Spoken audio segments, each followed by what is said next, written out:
Good morning. How is life in the Netherlands? Are you I think it's starting up again.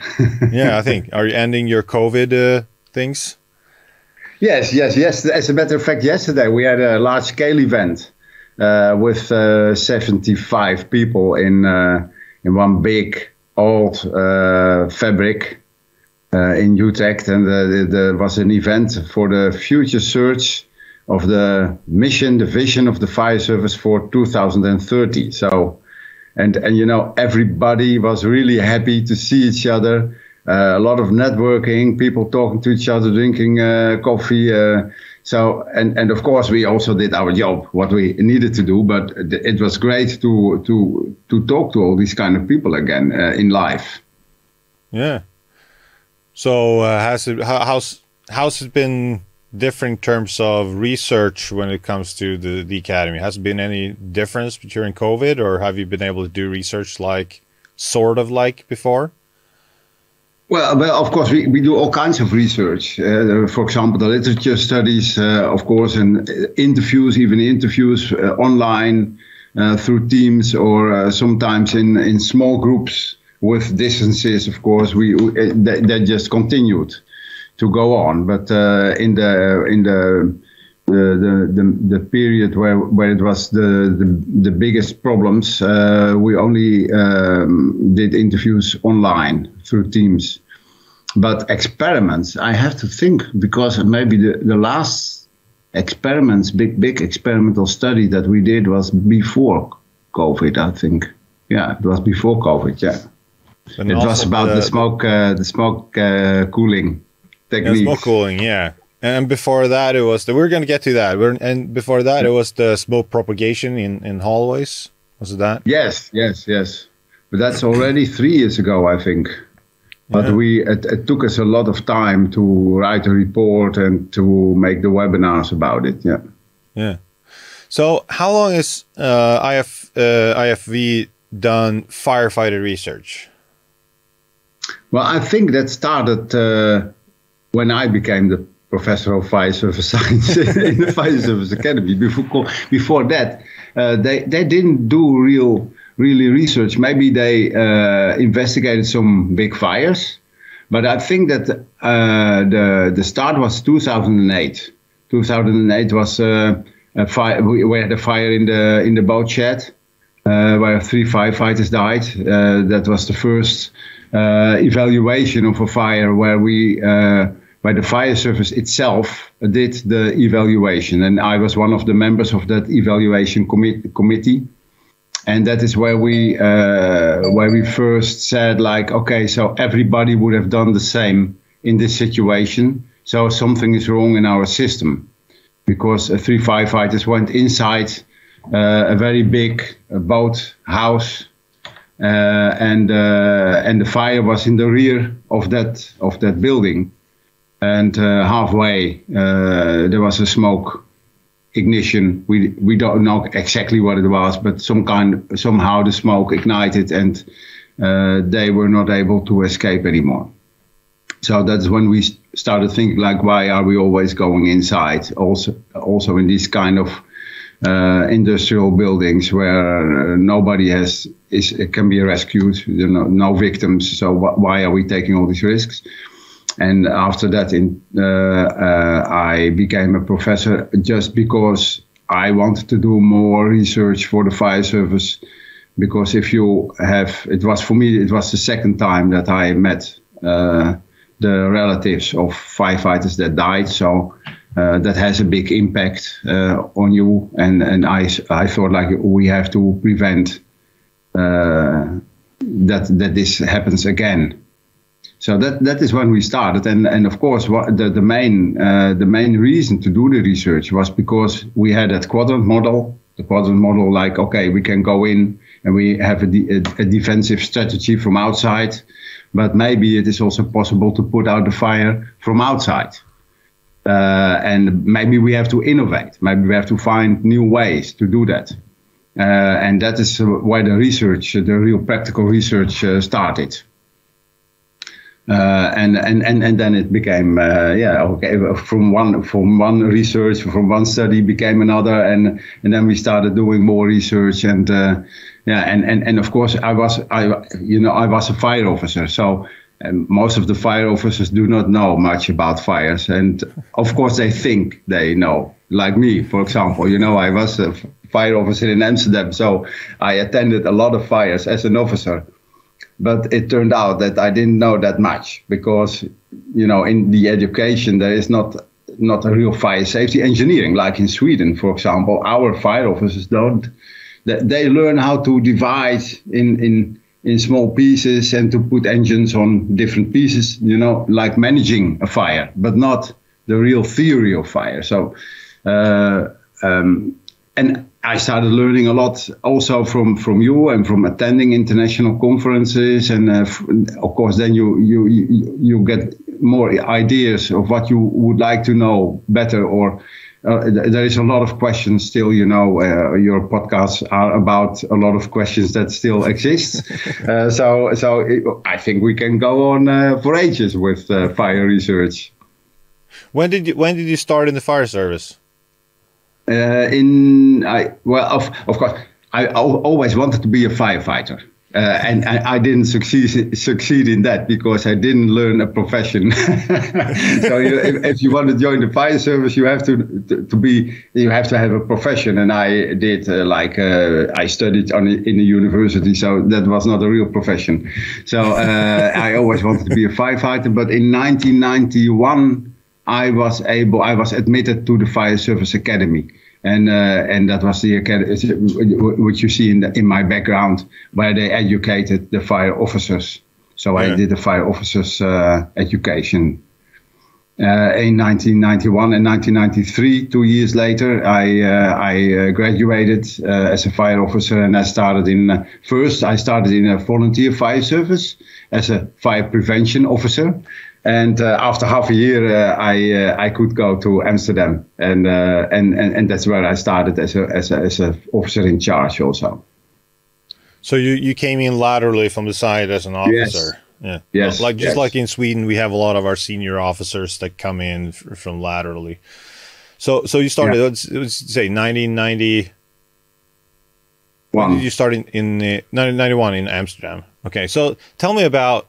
Let's say you have a single residential house, like a small villa, like nothing fancy, and you have a fire in a bedroom. Let's say, it's gone maybe into ventilation controlled in the bedroom, but it hasn't extended way far, like a sort of a standard fire, like possibly persons inside. Tell me roughly, back in 91, like roughly, how would the first arriving unit? What would that look like? Like how many people would there be? What would they do roughly, sort of tactically? Would they attack that fire? A single family house. They didn't have much of that kind of houses in Amsterdam, but okay. So mostly row houses. In Amsterdam, the officer didn't do much, but so there would always be 2 fire engines with 6 or 7 people. In the city center of Amsterdam, there were 7 people on an engine and a truck ladder. So 6 and 7, and the oldest crew commander would be in charge. So there would be no officer. So they would just arrive, smash the door open, and go inside. And put out the fire and rescue the person. That's what they would do. That is a routine, and I always was very proud to work in Amsterdam, because sometimes you can imagine in the city center where all the canals are, the high buildings, and it is very complicated because all these buildings are built in very complex structures. So if you need to find the fire, you have to be very creative. And sometimes the fire is in the rear of the building, and then I sometimes, when I arrived, I was really surprised how I found it. But I always said that they were very, very, very quick, and also, they always thought that they would put out the fire. Always opportunistic is the word. Yeah. Opportunistic. So, and they had a special system which also facilitated that very quick response, because most of the fires were in dwellings. Like it could also be we didn't have many single family houses in Amsterdam, but it all were how do you porch? How would you call it in English? I don't know, but maybe 3 or 4 floors. Yeah. With an attic on the top, and one staircase with maybe 6 or 8 small apartment building flats connected. Yeah, a sort of a small apartment building. Yeah, and that they were really very, very, very experienced in putting out fires. But and they didn't even ask for an officer. They would just ask, okay, so can you send us another engine? Because this is a fire on the 1st, 2nd, 3rd, and the attic, and so we need another engine. And they would not, what we would say, scale up, and they would like to put it out without an officer, because the general opinion at that time was that officers only made it worse. It was the fire square where you had water, where you had fuel, and you have heat, and you have oxygen, and officers, and then you take one away. And I heard some stories at that time. I was really surprised that sometimes when they called the officer, that the officer would still stay in the bed and he would not attend. So that kind of stories were very, very, a lot of that kind of stories were in Amsterdam. So they didn't need officers, but they liked me. And they somehow, I don't know, but maybe it is because I always wanted to be a firefighter, and they feel that. So sometimes they were calling me in the middle of the night. Hey, can you send us the officer? And then I came, and the fire was already out. And then the crew commander said, I called you because this is interesting. You need to see this. And so that kind of thing. So I learned a lot from the crew commanders at that time. And I also asked them, so if you ask for me, what do you expect from me? What would you like me to do? And there was and I always liked it because they said, like, Ricardo, when there is a fire, we don't need you. The only thing you need to do is cover our backs. We don't want to be in a collapse, so that's your task. But don't interfere with the firefighting, because we know how to do that. That is our profession. But if there is a hazmat incident, we will all stand behind you, so you will be in front. And so that's I did it like that, because one day, I think it was in my first year, there was in the harbor, there was a fire near a ship with hazardous materials. And when I arrived, maybe 12, 15 firefighters were standing there and said, Ricardo, tell us what to do. So hazmat was really for them, because there had been a very big incident with hazardous materials in a chemical industry, a chemical factory in the 70s, and that was still a very big trauma in the Amsterdam fire service at that moment. So they were not very anxious to attend to that kind of fires, and even the procedure was like this: the officer does the size up, and we will stay at least 500 meters further and wait until the officer says that it is clear, like that. That was absolutely. But in fires, fires. It was for them rather new that I said, like, okay, but if you want me to cover your back, then you have to call me. And I promise I will only do that. And that's how it worked. Okay, so the crew commander around the scene, there wasn't any talk about exterior extinguishment at that time at all? Or did they do exterior extinguishment through windows? Or no. Exterior, but at that time, most of the time the windows would break. So we had a lot of external working fires. But no, they even when I asked them, do you sometimes cool maybe the smoke when you go up? Yeah, go up the stairs and it becomes hot because at that time they had the ears open, yes. And later on they had these new helmets, so they were complaining like we cannot feel the heat anymore, so this is dangerous for us. And then when I asked, do you sometimes put some water in the smoke? Because I read something about that in Sweden. It seems that they do it in Sweden. And they said, no, of course not, because you will get a lot of steam. And no, we will not do that. Okay, sorry that I asked, but no, you know, so you are the experienced persons. And later on, of course, I found out that maybe that they were referring to something completely different. But what they did was what we call the powdering. So they would, for example, go upstairs, fire on the second floor, open the door, put the water against the ceiling, close the door again. That is what they would do. That was a routine thing. Until I started telling them that might be not so good. And now I'm doubting if that was good. Maybe they were doing the right thing. So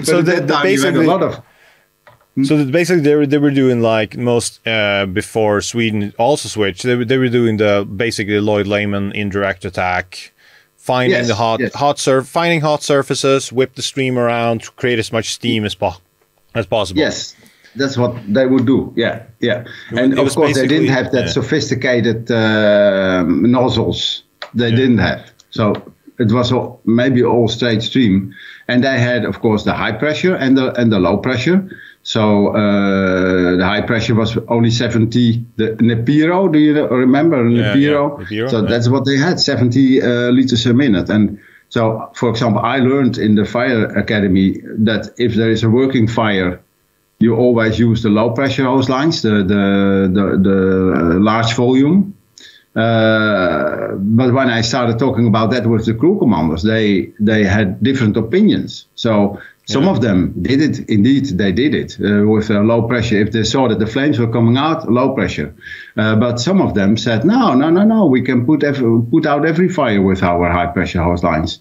Yeah. So, and until this moment, until today, because recently, I again asked a crew member, what is for you the moment where you change your tactics from the high pressure to the low pressure? And he said, well, Ricardo, it doesn't matter what I decide because the high pressure is already inside before I made a decision. So, and even if I say now, this time you use the low pressure hose line, and I look again, and again, there is the high pressure. So this would be the routine. And that is changing now in Amsterdam because you know, they were very experienced in the standard fires, and it always worked until it didn't. It started not to work, and we didn't know why. So, and that's probably because fires were changing, but also fires not in family dwellings, like in normal domestic environment, residential buildings, for example, in industrial buildings. Always something went wrong because they underestimated the fire. So I always said, we're not an industrial firefighter, fire service, but we are a fire service that is very good in fighting residential fires. And that starts changing now in Amsterdam because there have been a few fires in Amsterdam where firefighters could escape just in time, or maybe even too late, because if you have to jump out of a window, there may be something, maybe it's too late, but luckily they survived. So that is, so now they start thinking like, maybe we have to change our ways. Well, maybe, I mean, it's I jokingly look at the Swedish fire service and training, and it basically is that, and I think that this is similar to most countries, that we take firefighters and we put them in small boxes like containers and everything, and we train them in small boxes, or at least we have done that up to very recently. And we've said, like, this is how you should do it, for better or worse, this is how you should do it. And we never said anything about what happens if the fire gets out of the box, or what happens if the box is bigger. Like that you should figure that out later. Yes, surprise, they never did. Like we we basically sucked at everything else than small boxes of interior firefighting. Because we were, I would say, Swedish fire service were fairly good. Like most fire service, I would say fairly good at contained small box fires. I think that most fire services in the, you know, like in Europe and so on, dealt with that pretty good. Yeah. Well, but the strange thing is, in Amsterdam, they didn't do that kind of things because we didn't have such a practice center that we would just put it out in small containers. We didn't have containers, and firefighters were not very happy with exercises and training because they had a lot of experience. That is what they said. And in effect, you know, it was like that because when I was 30 when I entered the fire service in Amsterdam, and most of them could be my grandfather. Because for 10 years they were not, they were cutting the budgets, so no new firefighters arrived. So most of them were older than 45, maybe between 45 and 55. Yeah. So and they had a lot. They said that they had a lot of experience in that kind of fires. Yeah, and. Yes, and for example, when I asked, do you sometimes close the door when you go up? You know, so close the door behind you. No, we never do that, you know, because that is our exit. You are not going to close our exit. Yeah. And at that time, even, you know, the 3 people would go in. One would have the hose line and 2 others were the rescuers, and they would even be above the fire. Yeah. So one could take the fire on first floor, and 2 could be upstairs without a hose line? Yeah, without a hose line, yes. Yeah. And they did it all the time, and it worked, but they took a lot of risk. And I'm still not sure how, that's, I think, very interesting. How is it possible that so many fires were put out despite theory? Well, I mean, practice makes perfect sometimes, but we also see in the fire service that practice creates very strange behaviors sometimes. Yes, and I don't know if it is an advantage or a disadvantage that most of the time it goes well. Yeah, well, I mean, I've heard this a lot of different versions, but something along the line with, you know, luck. Being lucky is very dangerous. Yes, like because because most fires are not complicated. Most fires will not, you know, like you could do a lot of things wrong. I mean, maybe you lack efficiency. Maybe you could have been faster. Maybe you could have achieved the rescue more perfectly, but most firefighters are easy from a safety standpoint. The building is not going to collapse. The fire's not going to be, you know, go haywire. You're not going to be like, you know, in the chimney on the wrong side of the chimney on the flow path. But again, sometimes you're just lucky. Maybe you went above the fire and that was a bad fire, but the nozzle person was at the right time in the right place, and they whipped the stream around there in the 90s with a 70 liters per minute, and they whipped it, and they just barely, you know, knocked it down. And exactly, and you were lucky. And that's why that's what we try to do now is learn from real fires. And my question is always, why do you think that it went well? Yeah. So I'm not looking for fires where something went wrong, because nobody wanted to talk about that. But if it went well in the opinion of the firefighters, so do we understand why it went well? And I think that you can still learn a lot from that. And then, of course, you can have a discussion on what could have happened. Even in the buildings, we have the canals, and sometimes we have a lower part and a higher part, and you could have that flow path, that dangerous flow path that they could get in. And as a matter of fact, the last fire where a firefighter got hurt and just he jumped through the window was a fire like this. The fire was down in the down apartment. It was not really a cellar, but it was like, you have these canal houses with the lower part is in the canal, and then the higher part is in the street level. That kind of houses we have a lot in the Netherlands, because we have dikes. So we call it dike houses. and sometimes then you can approach the fire from two sides. And what they would do is open both doors. Oh, wow. Yeah. And then, of course, I think like, oh shit, this is dangerous. And then it always goes well. So I ask, how do you think it goes well? And most of the time, the fire near the door somewhere, and they go in and put it out, and no problem. But it can go wrong if you don't understand why it went well. Yeah, and you think that, I mean, I have a left brain and a right brain. The left brain is always in chaos and screaming, why aren't firefighters being killed? This is horrible. People don't understand what they're doing. And the right brain is going like, statistically, it sort of looks fine. Like, it's like most fires go well. People don't get hurt. So I have a constant battle here where sometimes I go like, maybe I don't have a job. You know, maybe I should do something else, because maybe firefighters are safe enough and they're efficient enough. And then my left brain goes like, this looks horrible. I don't understand why people are not dying. So how do you have the same problem in your head? Yeah. Exactly. Yes, because of course, you know, we based on all that research and everything that we learned internationally from the IFIW conferences, we put everything together and we made the basic principles of firefighting. Because I learned during all that research that the most difficult thing that we are looking at is how can we translate because the theory has been the same all the time.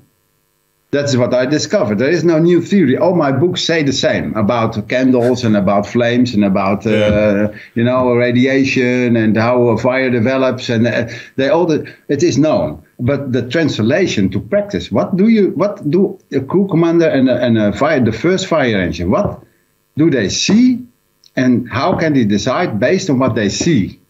And that is the most difficult thing for them, I think. So I try to make it easy for them. And of course, there are thousands exceptions. But what we try to do is what works always, so that they have time to look better. Because don't run in just like you did always did. But please keep it closed for a while until you know what to do. Like that kind of things. And but then. If people, if my colleagues don't follow these basic principles and it goes well, of course they say like, Ricardo, you see, we did this and it worked. So according to you, this wouldn't work, but it works. And then I always have the question for them, why do you think that it worked? Yeah. And most of the time they did not use theory to explain. And sometimes I ask crew commanders, how does it work in your mind? And this is really interesting, because what they try to do is to explain what they see.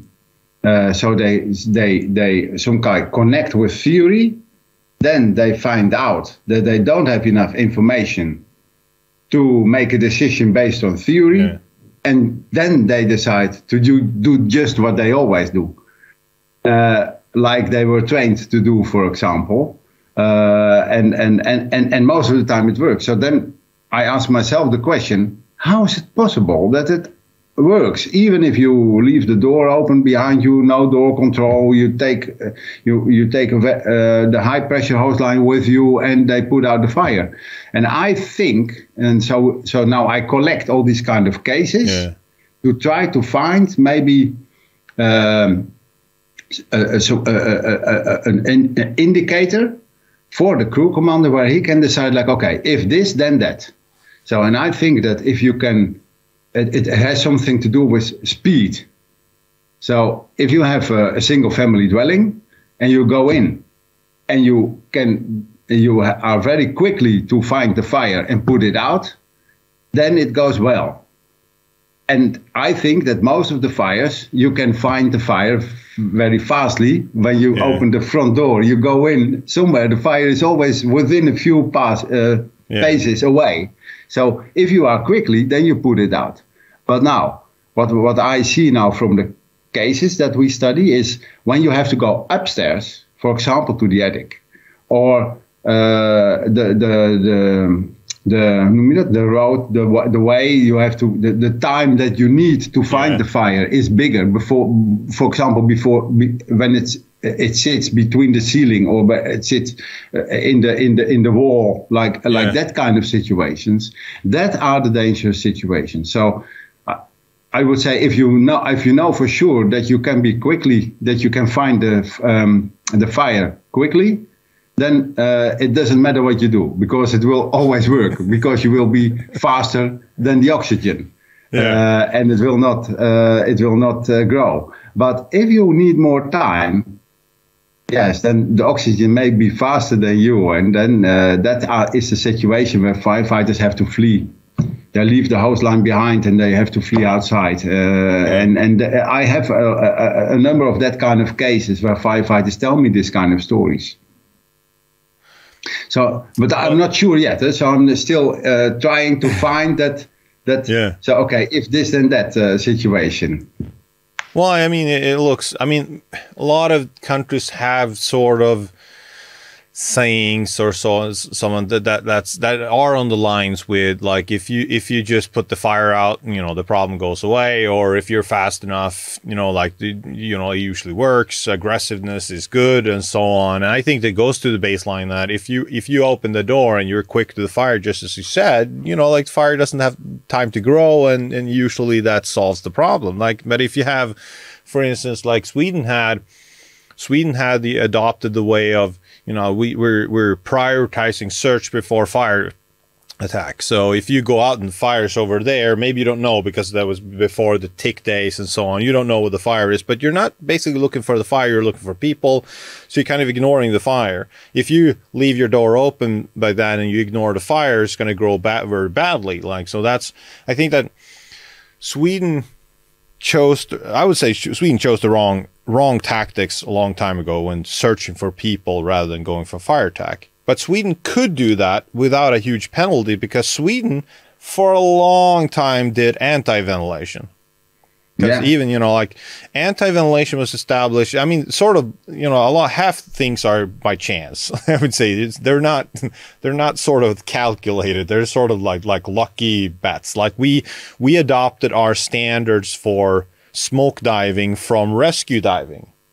So there should be 2 divers and a dive commander or a dive leader. So we just took, the same sort of regulation and applied it to smoke diving. So there should be a smoke diving leader, and that sits by the door and does, like, sort of by happening that we always do door control. Yeah. They did door control, and door control and anti-ventilation was established way before that regulation. So they sort of just meshed into that development. So Sweden could go into buildings and searching for people, ignoring the fire, without really any big problems for safety, for instance. It was, again, I would say that the wrong tactical choice, but it's still, they could do that. But if we talk about a concept like anti-ventilation, like in Sweden, I find, like in the 40s and 50s, they specifically said, close the door when you arrive to the fire, keep it closed down until you have water on the fire. Like 40s and 50s and beyond. It was like always in Swedish fire service. When did anti-ventilation become sort of something in the Dutch fire service? When did you start talking about it? Do you know?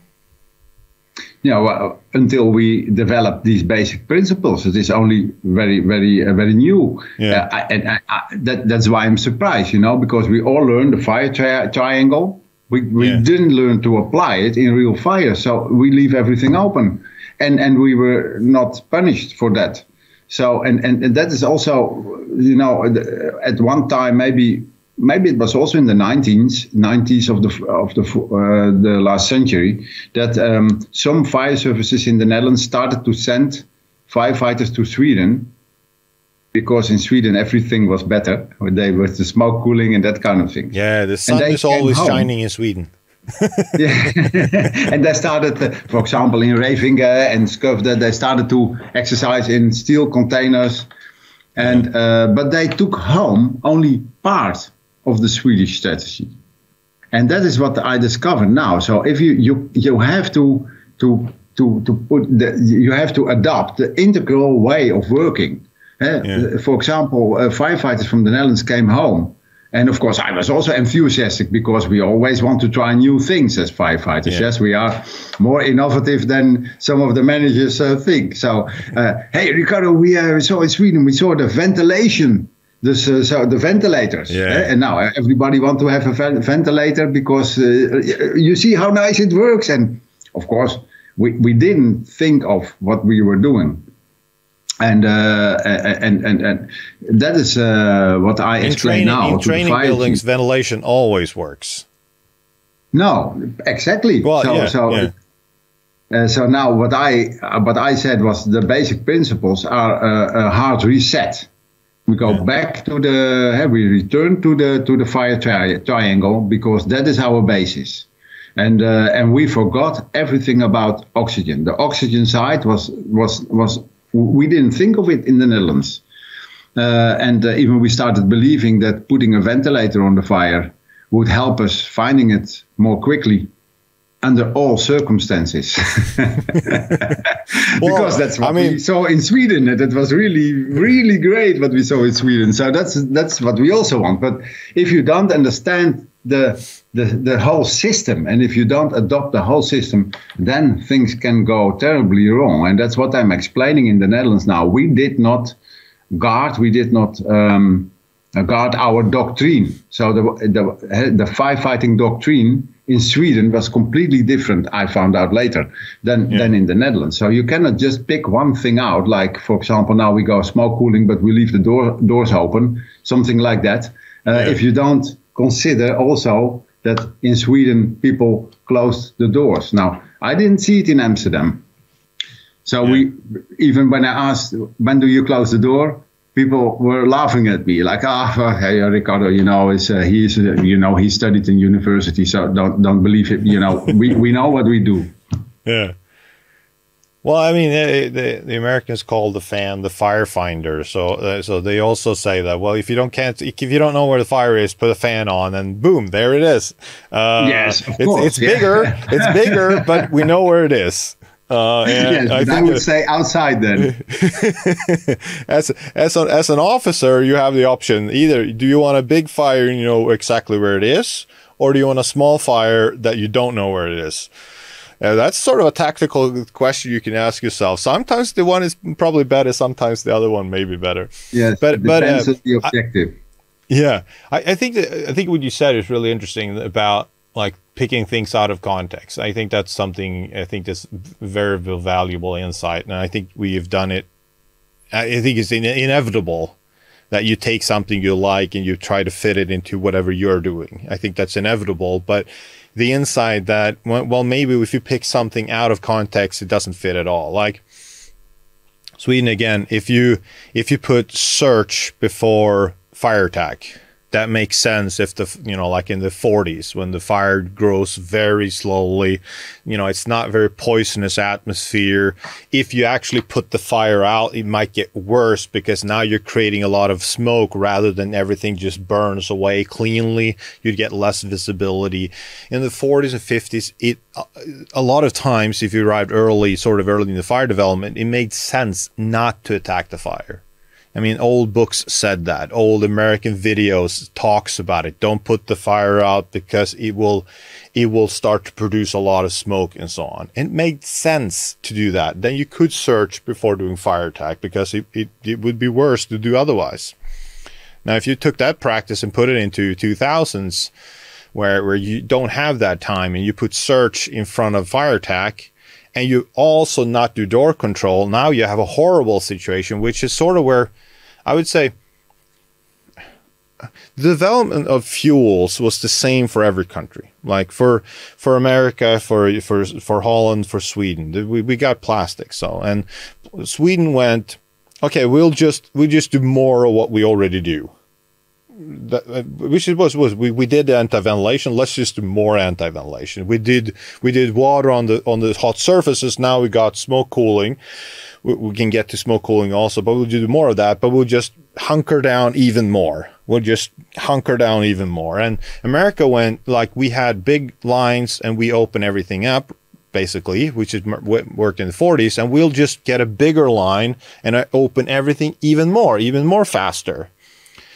So we'll just do more of what we already do when things are changing, and up until a point where it doesn't work anymore. For Sweden, like searching before fire attack was a horrible tactics, and it worked until it didn't. Like, and we should have switched years ago, but it took a long time to go like, no, ignore the search because it's too slow. Just do fire attack and then do ventilation. We'll get back to that. But again, for America, if you took another context, generally, if you compare Holland and American, let's say they started sort of roughly the same time, Lloyd Lehman style. It was, you know, a lot of booster lines in America and so on. But America went in the direction of a lot more space, a lot bigger houses, a lot bigger volumes, a lot more fire. Holland didn't have the same problem because the space was limited, like smaller houses, smaller boxes. So it worked for Holland a lot longer. It worked up until now to most of the time just open everything up because the fire is small, the room is small, we can fight it anyway. And we are fast. And we are fast. And the Americans, I would say, it works a lot of times for them too, just to open everything up early, because most fires, they're very quick to, up until the point where it doesn't. And then it gets horribly wrong because you get a massive fire and people jump out of buildings. And yes. I think, again, that putting things out of context, if you were to take, for instance, American firefighter, if a larger open space and you give them, you know, short pulsing gas cooling, you put it in that context of a big building and early ventilation, probably premature, like before you have water on fire, you know, gas cooling is not going to do anything. Like they're gonna know there's fire everywhere. It's not going to work. You're like, so putting things out of context, I think it's a hugely common problem. And I would, like, if you go back to Holland when they started visiting Sweden, I wouldn't put blame on the Swedish instructors. That's the wrong word. But I would put emphasis on, probably they didn't explain how the package looked like, the whole context looked like, because probably they didn't really understand it fully themselves. Yes, so, and you know, I have a nice story about that, because sometimes I ask firefighters, so what did you learn in Sweden? And I don't remember quite exactly how it went, but some day a firefighter told me, like, they were talking about ventilation controlled fires and fuel controlled fires, but I didn't know what it was. So what might have happened also is that in the explanation, Dutch firefighters didn't, because they didn't have that theory, that they didn't understand what the Swedish instructors were telling them. So they just ignored that theory and just learned what they saw. Without really understanding what they were doing. So, for example, when they learned in Sweden about putting the ventilators, if you don't understand the difference between a fuel-controlled and a ventilation-controlled fire, then you might easily decide that ventilators always work. Yeah, and again, in the training field, they always do. Like, basically all the time, they work. Yes, but that is probably also our biggest problem. You know, that there are many factors determining what is going to happen when you take one action. And that is why there is always proof for the opposite of what you try to explain.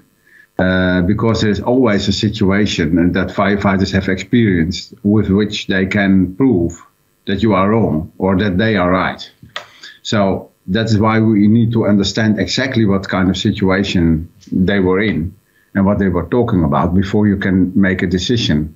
And that is, and I think that plays into a sort of a problem I have with modern research and how modern research is communicated, because it's sort of, modern research has been predicated on like a sort of a standard fire. Like, you put a fire in a corner of a sofa, you let it develop a flashover, and you get into the range of the firefighters. The researchers have built a fire that sort of develops in like the classical 3, 4, 5 minutes to flash over because of the fuels. Like there's no problem to make a fire today that develops into a flashover in 20 minutes. It's just because, you know, don't make it into a corner. You put it in the middle of on the table. So there's a lot of good reasons why researchers sort of try to start with like the all the UL research, the IFV research, sort of try to frame it around that standard. We get to flash over in 3, 4, 5 minutes. You know, it's sort of a, I would say, worst case scenario maybe in fire development, or sort of half worse. You could always have like, you know, petrol inside, but sort of like a worst case scenario. It's a difficult fire. It's of course, a very common fire that you develop that fast. But I remember one of the UL researchers, he was talking to fire department in New York, and you know, it was fairly recent, like in 2000, you know, after 2015 at least. And the firefighters going like, yeah, you know, like I don't experience what you're experiencing. Like we love ventilation. We do this and this and this. We get lift, and everything gets better. Everything. So when you're saying that, you know, ventilation is bad, I don't know what you're talking about. And it took a while before they realized that they were talking about two different fires. The firefighter was talking about the average fire. The average fire was small. The average fire was, you know, like not ventilation control. It was just, you know, like smoldering on a sofa. It was, you know, a small fire in a you know, microwave, you know, like just smoke production from a fridge. That was the normal fire, you know, like you go in, you ventilate, everything gets better, you search, you do all the things. That was the normal fire. That's like 9 out of 10 fires. And the UL researcher was always talking about, we see the same thing in every fire. Yes, because your fire development always goes into ventilation decay, and then you start your research. You don't start your research at the small fire. You start your research after it becomes ventilation. Exactly. Yes, that's what I also have discussions with Steve and also with Robin about, that they first let it grow and then close everything in. And then you have a different kind of fire development. And I even, you know, when I became a professor, of course, I didn't know much about fire. So the first studies that I started reading was the studies of UL, which of course are very valuable because they give a lot of insight. But I also believed, and I even started telling the story in the Netherlands, like, okay, so, you know, these fires of the modern fires developed that quickly that after 3 minutes there is already an untenable situation. And that was translated by the politicians, so then we need why do we need a fire service? Because you're always too late to rescue people. Yeah. So that was, of course, not what I meant. Unintended consequences. Start interpreting your words, but you know, these movies from UL where you can see the difference between.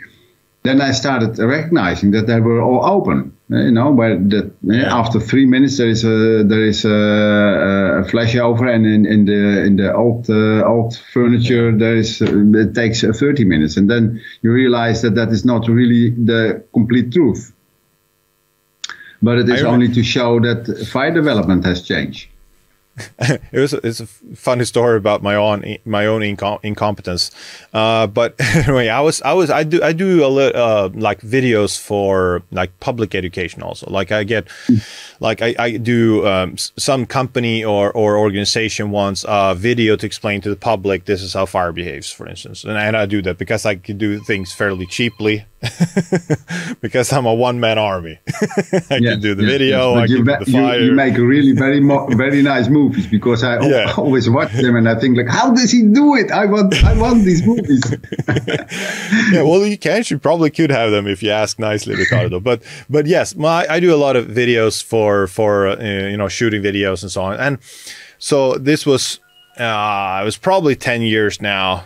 But it was well into my Firenerd trajectory. So I thought I was the shit. I thought I was badass. I thought I knew everything, just precise like I do now. I think I know everything.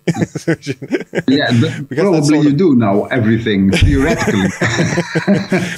But so I was asked to do like the typical flashover videos to show the public, and I wanted to do it. So I had a house that was going to be demolished. I renovated the room. I was staying there doing drawing. It was in the winter. I couldn't get the paint to because there was no heating in the house. It was an old house, but I tried to renovate it, make it look good. So the paint was all wet on the walls and so on because I couldn't get it to dry. Anyway, I did a fire, and it was on the second floor.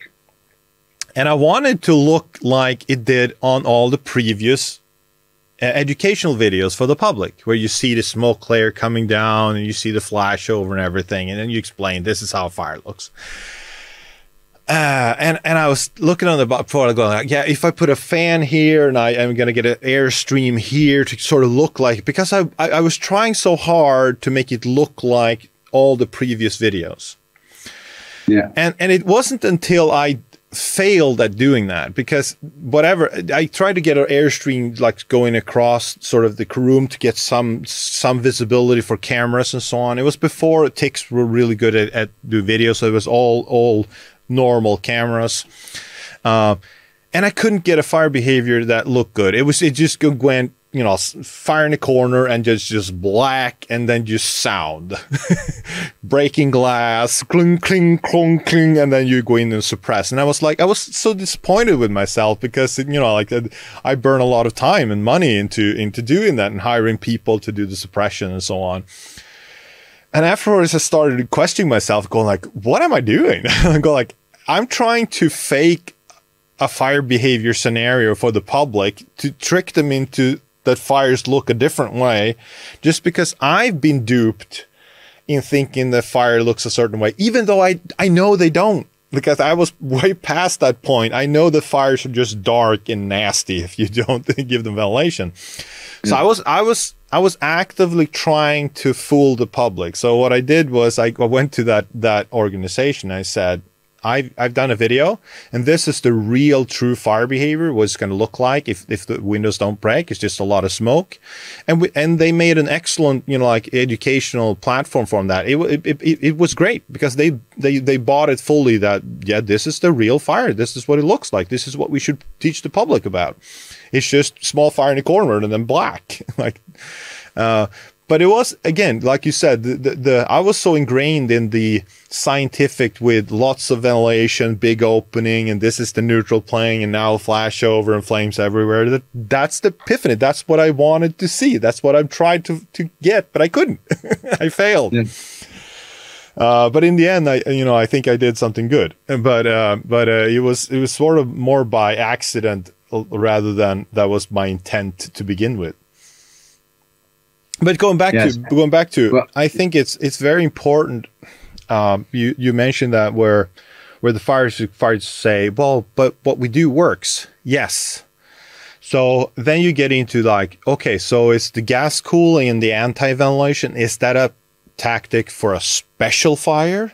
Like 1 in 10 fire? Is that this is the special thing we should do, and you should do the normal, open everything up and just speedy go in on 9 to 10 fires? Is this a special tactics, or is this an all-out tactics? And if it's a special tactic, how do you identify that from the outside, which special tactic you should use? That is what I'm looking for. You know, I'd like to have some very simple indicators where crew commanders can decide what to do. For example, nowadays, if we have a fire where the windows have broken and the flames come out, then the first thing we would do is put water from outside.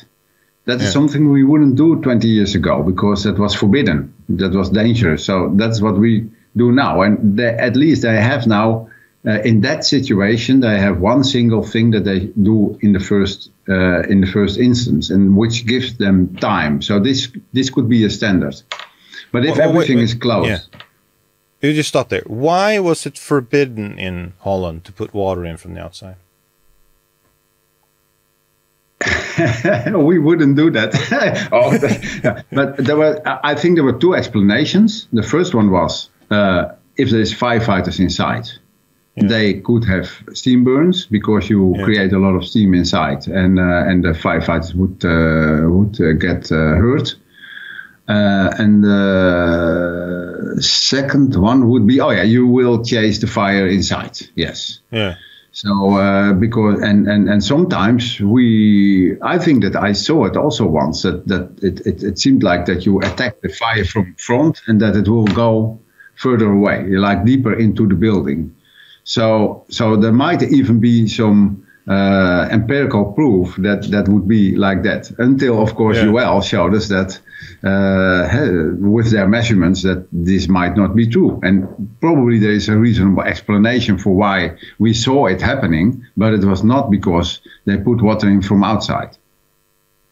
Well, was it because it wasn't dictated that you have to have a straight stream, you shouldn't whip it around, and you should have a steep angle? Like I would say in Swedish fire service, never been prohibited. Like external attacks have never been prohibited, but it is shunned upon. Like you shouldn't really do that for the same reasons everywhere. Like firefighters inside, you can steam them. So when firefighters go inside, no water from the outside. Mm-hmm. So first off, you have to acknowledge that if that has become sort of a rule or a best practice all around the world, there has to be some truth to it. There has to be like, people are not coming out with that conclusion without some kind of evidence for it. Like it should be, it could be correlating with flow path issues and so on. Yeah. So all instances of exterior water from the outside is not because of water from the outside. But now, if you go to the Swedish setting, we started getting. Nobody had ever trained on exterior attack. Like that wasn't part of training. Like nobody, we didn't have a theory for it. We didn't have a training for it. We didn't have the guidelines, anything. Like it was just something we didn't do. Everything has been interior, like for as long as the modern fire service has been around. I get it. My cat. Yeah. Well, it's to say, I have a cat here also, but he doesn't like the basement for some reason. He likes to be upstairs. Maybe it's because it's warmer. But yeah, so it hasn't been anything. So a lot of times you go back, to the 40s, there was no problem getting water from the outside. That was the norm. Like, but you only had smooth bores. You only had like solid streams, and you basically didn't whip them around. But then you started getting fog nozzles. You started getting sprays, and you were taught in the Americas to use a spray, and you go around, like doing interior, sort of in through a window and do a sort of a whipping pattern to generate steam, and that traveled across the pond to Europe, I would say, and Sweden did that too. Like you did exterior attacks, but you did it with the fog. Now, if you couldn't get into the window, you stood further back, and you tried to do the same thing. So a lot of times, I would assume that the external attacks done properly, and with properly I mean like you really show that with a solid stream, steep angle, not entrenching air, it's not a problem. But if you use it incorrectly with a fog, which again we didn't know, we didn't think about it, like it surely would make a problem. And I do this. I have the fortune of burning a lot of houses. Like I've burned 2-3 this month, which is like I burn a lot of houses. I'm going to burn another one on the day after tomorrow, and then 2 more houses just in November. And so I burn a lot of houses, which is, again, I'm very fortunate to do that because it's fun.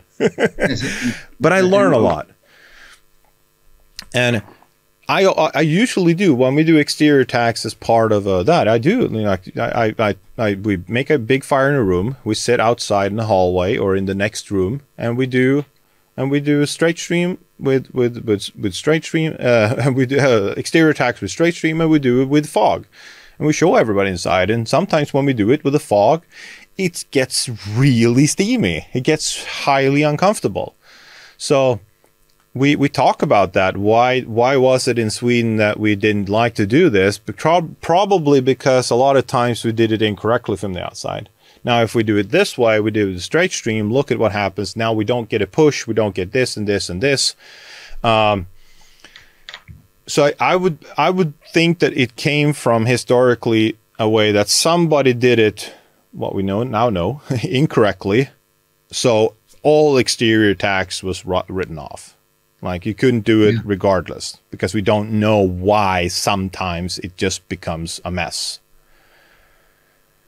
Would you say that is true? That is true, and we but the strange thing is that somehow, I don't know how it works, but all over the world, firefighters think the same. So apparently, all over the world, somebody tried it, and I always call this the kind of invalidated experiences which we make to doctrine. So, for example, that is a learning in the wrong way. That's also what I'm puzzling. You know, that's why I asked the question: why do you think that it went well? Yeah, because we need to understand why it went well. Because otherwise, we cannot draw conclusions about the next time. So if something is, for example, if the straight stream works one time, why should it work the next time? And if a fork stream doesn't work, or have some unexpected effects, why would it be? You know, if we don't understand why, then we would just decide not to do it anymore, while maybe something else was the reason. For example, a door that was open, or maybe the fire was too big, or I don't know, but something like that. Or maybe the fire was not in the room where we tried to attack it. Yeah, that is of course also an option, because we tend to think always, of course, in buildings that only consist of one room. That's the easy way, because then we can apply the fire curve. And I remember the day that I called Karel Lambert from Belgium. Yeah. And started asking him questions about the fire curve, because I didn't understand quite. And it was, I think, about the definition. Why do we have a definition of an underventilated fire, and why, and what exactly do we mean? Because I thought that there were different opinions about what is an underventilated fire, and I didn't understand why we introduced that definition, because it is just a ventilation controlled fire. So I didn't understand, because I was new. And then he said, no, Ricardo, you make it too difficult now. Now you are pushing or pulling it too far, because that fire curve only applies for one room. And I thought, oh, if that is true, so but there is no building that only consists of one room. So the real situation is always more difficult. And then I have to think about Ed Harton, who always says that every model is wrong, but sometimes they help a little bit, because somehow it makes you understand. But on the other hand, if you try to apply it to real fires, then you might be wrong. Definitely problematic. That, of course, and so that's why I'm always try, but what are we going to tell the firefighters, because they cannot make decisions on these difficult things that we can see afterwards. So yes, but in general, I think now, maybe that is true that they applied fog streams, because nobody, I don't remember anybody telling me like, okay, so if you use a fog stream, maybe they didn't even use it in the past, but if you use it, then you entrain a lot of air, and you would also bring a lot of air inside the room. Yeah. And probably it didn't matter, because always the windows were broken, so probably you didn't notice anything. There was no effect of it. And nowadays, when the windows are still closed, and everything is closed, then you will probably have a very big effect. And we understand it theoretically, but now what do we tell the firefighters? I mean, I was.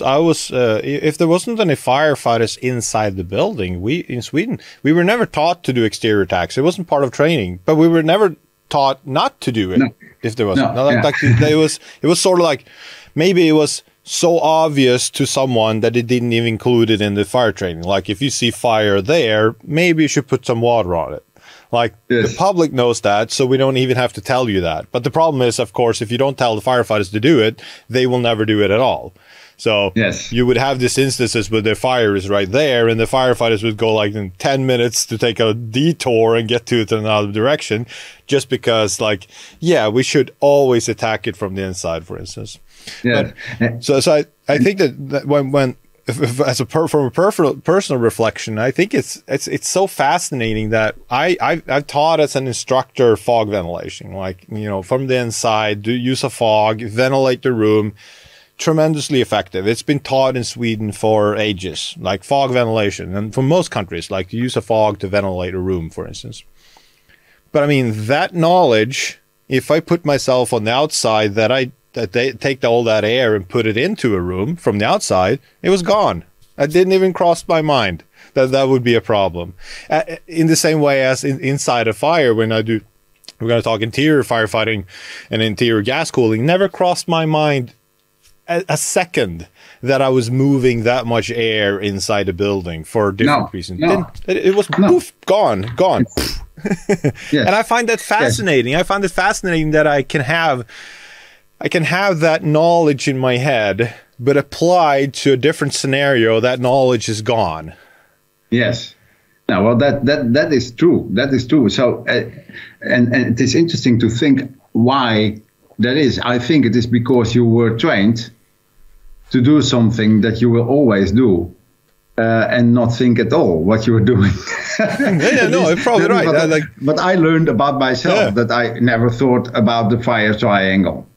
No. I know the fire triangle, but did I apply it? In fact, no. I just did what the instructors told me, and that is probably the difficulty now. The problem is that we have a system that has been built up over years, and firefighters have the wrong picture in their mind of fires. And we have a lot of exercises also in our fire stations on the practice evening, that they have a fire in a garage, for example, with 3 victims inside, and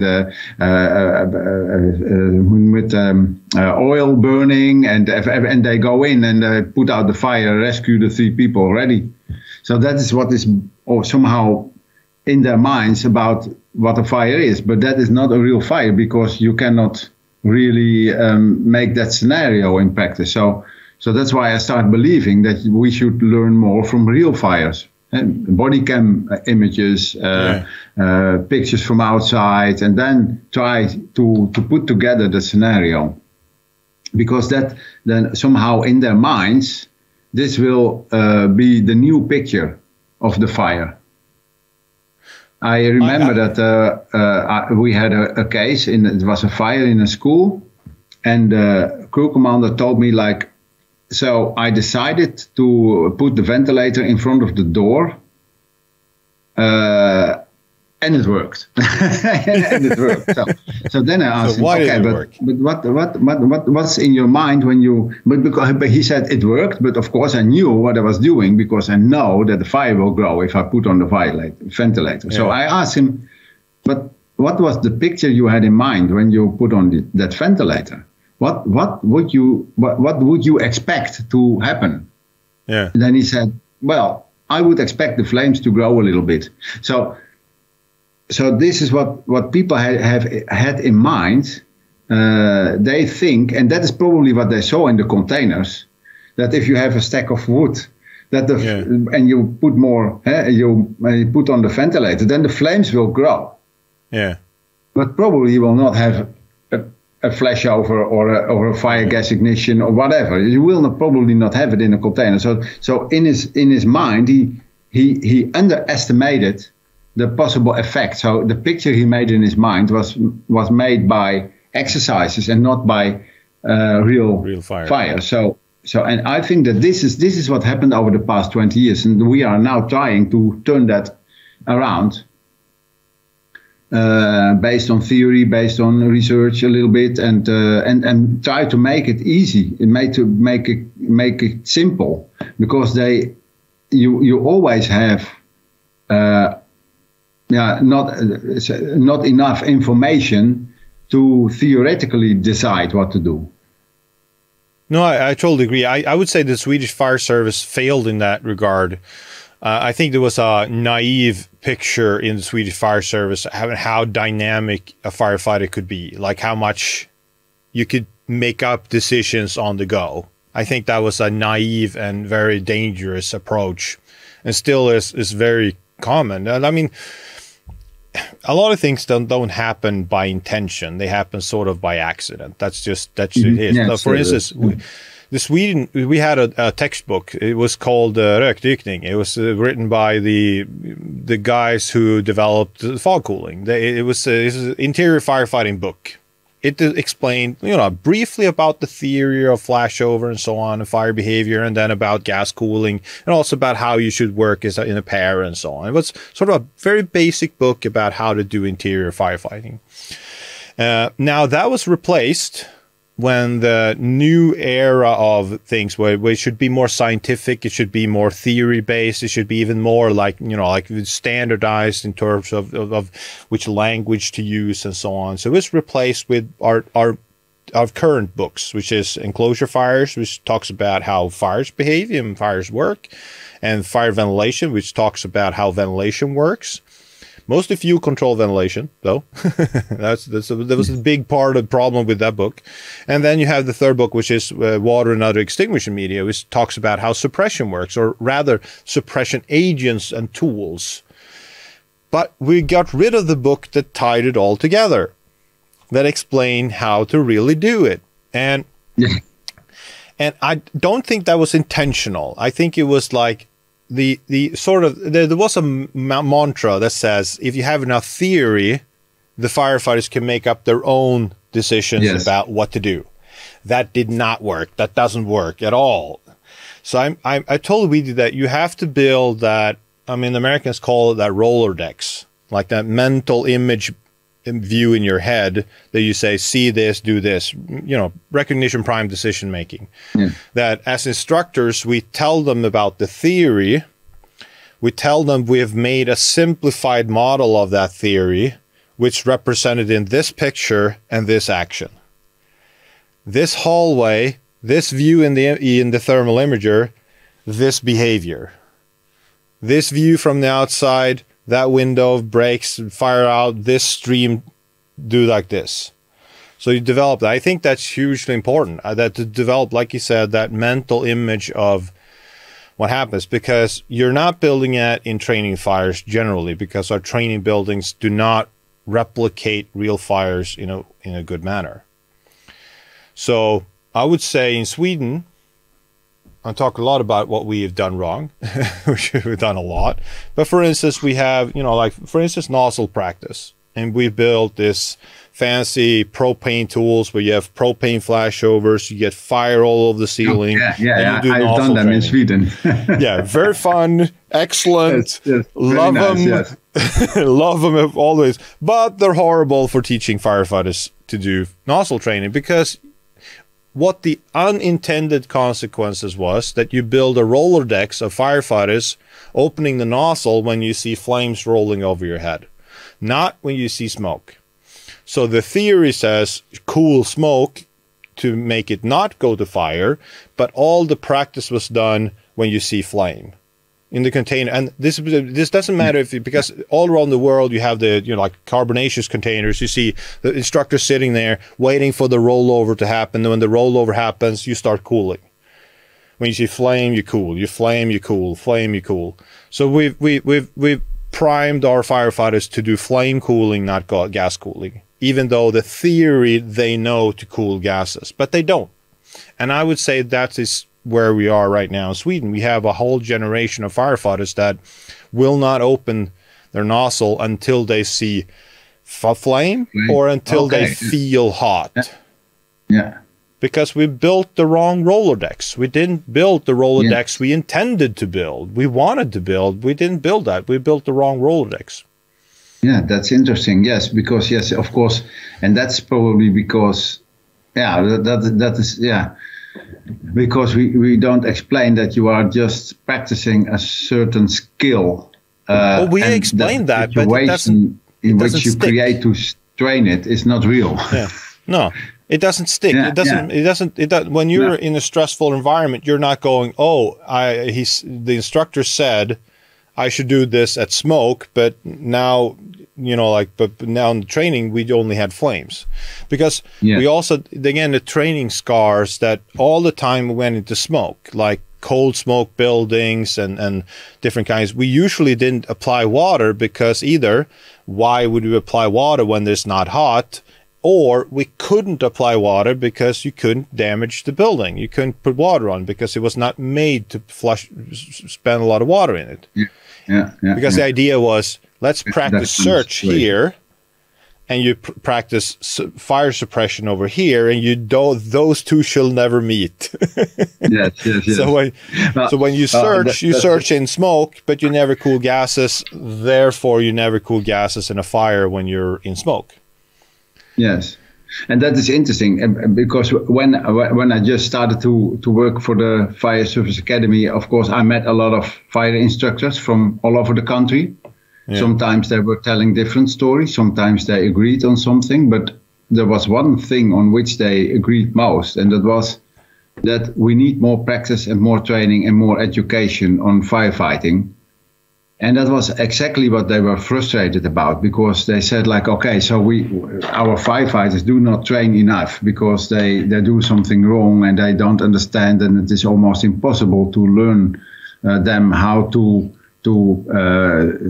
cool the smoke and with the pulses and etc. So and I listening to all of them, I said, like, yes, but guys, let's not make utopia, because this is not going to happen. What you want is not going to happen. We need to use our knowledge to make it easy, to make it simple for firefighters. And because we are not going to make 30,000 fire experts in the Netherlands. And that's not going to happen. And I think that was a change in state of mind, because then we started thinking about how can we make it easy. And then, for example, I do the Be Safe model from, I forgot his name. I'm getting old. This is really awful. So we had it also, and of course it is okay, but it is almost in. You cannot apply it in theory. That's why we returned to the fire triangle, and we discovered that one of the sides of the triangle was ignored for ages in the Netherlands, and we reintroduced that. But that was one, I think, a change of mind, that we tried to, okay, so there is a lot of theory and we would like everybody to know it, but even if you know the theory, and that was the consciousness that I started, when I started to understand it better and better and better, I also started to understand that it was impossible to use this theory in practice. So that we needed to do something for two reasons. One, you don't have the information to make decisions based on theory. And the second one is that you are under time pressure. Yeah. And that simply we know now from other research that I did about decision making under pressure and under stress, that the human being cannot make that kind of decisions where so many parameters are under stress conditions. So they can maybe only recognize 3 instead of 5. So and then they can make one decision and that kind of thing. So and that's why we started putting together things with these basic principles, because that is supposed to be always right, and then you have that would be your recognition primed answer to everything, and then you can have space in your mind to look better. Hey, is it really what I see? Is it really true, or did I maybe oversee something? So that is my theory, and I hope that of course we are now trying to validate that. And there is one other interesting thing. Maybe I have a theory about that. Maybe you can also say something what you think about it. Because of course I watch all these movies, and I also saw the interview with Mats Rosander about the Lehman theory and how it developed in Sweden. And so I studied some literature, and somehow I started thinking, like, we did some experiments in a hallway. for smoke cooling, the different smoke cooling techniques. And it turns out now that, of course, if you compare the pulse techniques, now our instructors already said like, okay, so that's the short pulses is if you do it like in the movie that Lars Axelsson made, like that you run inside and do like the rabbit fucking and then go to the fire, put the fire out. So that only works if you are very fast. And so they already decided that you should use the long pulses. So they in a long distance and then close it. So we compared this with straight stream, and when we touch the walls, like the half moon method, like they do in the United States. And it turns out that the effect depends on the flow, on the and on whether you close or not close the nozzle, but not on the way you do it. So if you try to put it into the smoke, what we see with the long pulses is that it is almost impossible to put it only in the smoke. You will always touch the walls and ceiling. And even our instructors were not able to just only put it into the smoke. And now my theory is that the long pulses with the small angle are almost straight streams. And if you use the long pulses and you touch also the walls, then it is almost the same. So maybe it doesn't matter what you do. That's well, I think there's truth to that. I think that if you are, well, before we get to that, you mentioned one thing I want to hear your opinion on before we get there, because you mentioned the thing about making things simpler. Like you want to make things simpler. Let's return to the smoke cooling, but I have to take this out. So a problem I have in Sweden. So in Sweden, firefighters want to be good, which is of course is good, and synonymous with good is dynamic, not robot. Like if you think you are a robot, you think, like I'm no robot, I'm dynamic. I take decisions based on theory. I think I'm good, which is a sort of problem with smoke cooling also. I think I'm good. I want to be good. Therefore, I should not use more water than I need. I need, like I want to do pulses. I want to vaporize everything. But when it comes to, when I'm trying now, and I've done for years now, and saying to firefighters in different forms and ways, you are not as smart as you think you are. You are not as capable as you think you are. So we need to make it simpler. For instance, with nozzle training, what I talked about straight streams, it's much simpler. That's one of the reasons I wanted to do straight streams. But one of the pushbacks I get is that coming from a very good place is the firefighter says, I don't want you to simplify what I do because it makes me feel stupid, basically. It makes you don't think I'm good enough. Do you get that feedback, or do you only get, oh, great that you're simplifying it for me. Awesome. I like it. Not that feedback, but maybe it's a feeling that I sometimes myself have, because, I also still think that being a firefighter is a real profession. You need to know what you do. You need to keep calm, and it is not only about fighting fires, but also about car rescues, etc. So I would like to believe, and I still think that it is a real profession of which you should study and train, and you have to have knowledge to do it, and you have to have skills, and you have to keep your head cool. So you have to have certain competences to do it. So making it easy is, of course, the opposite of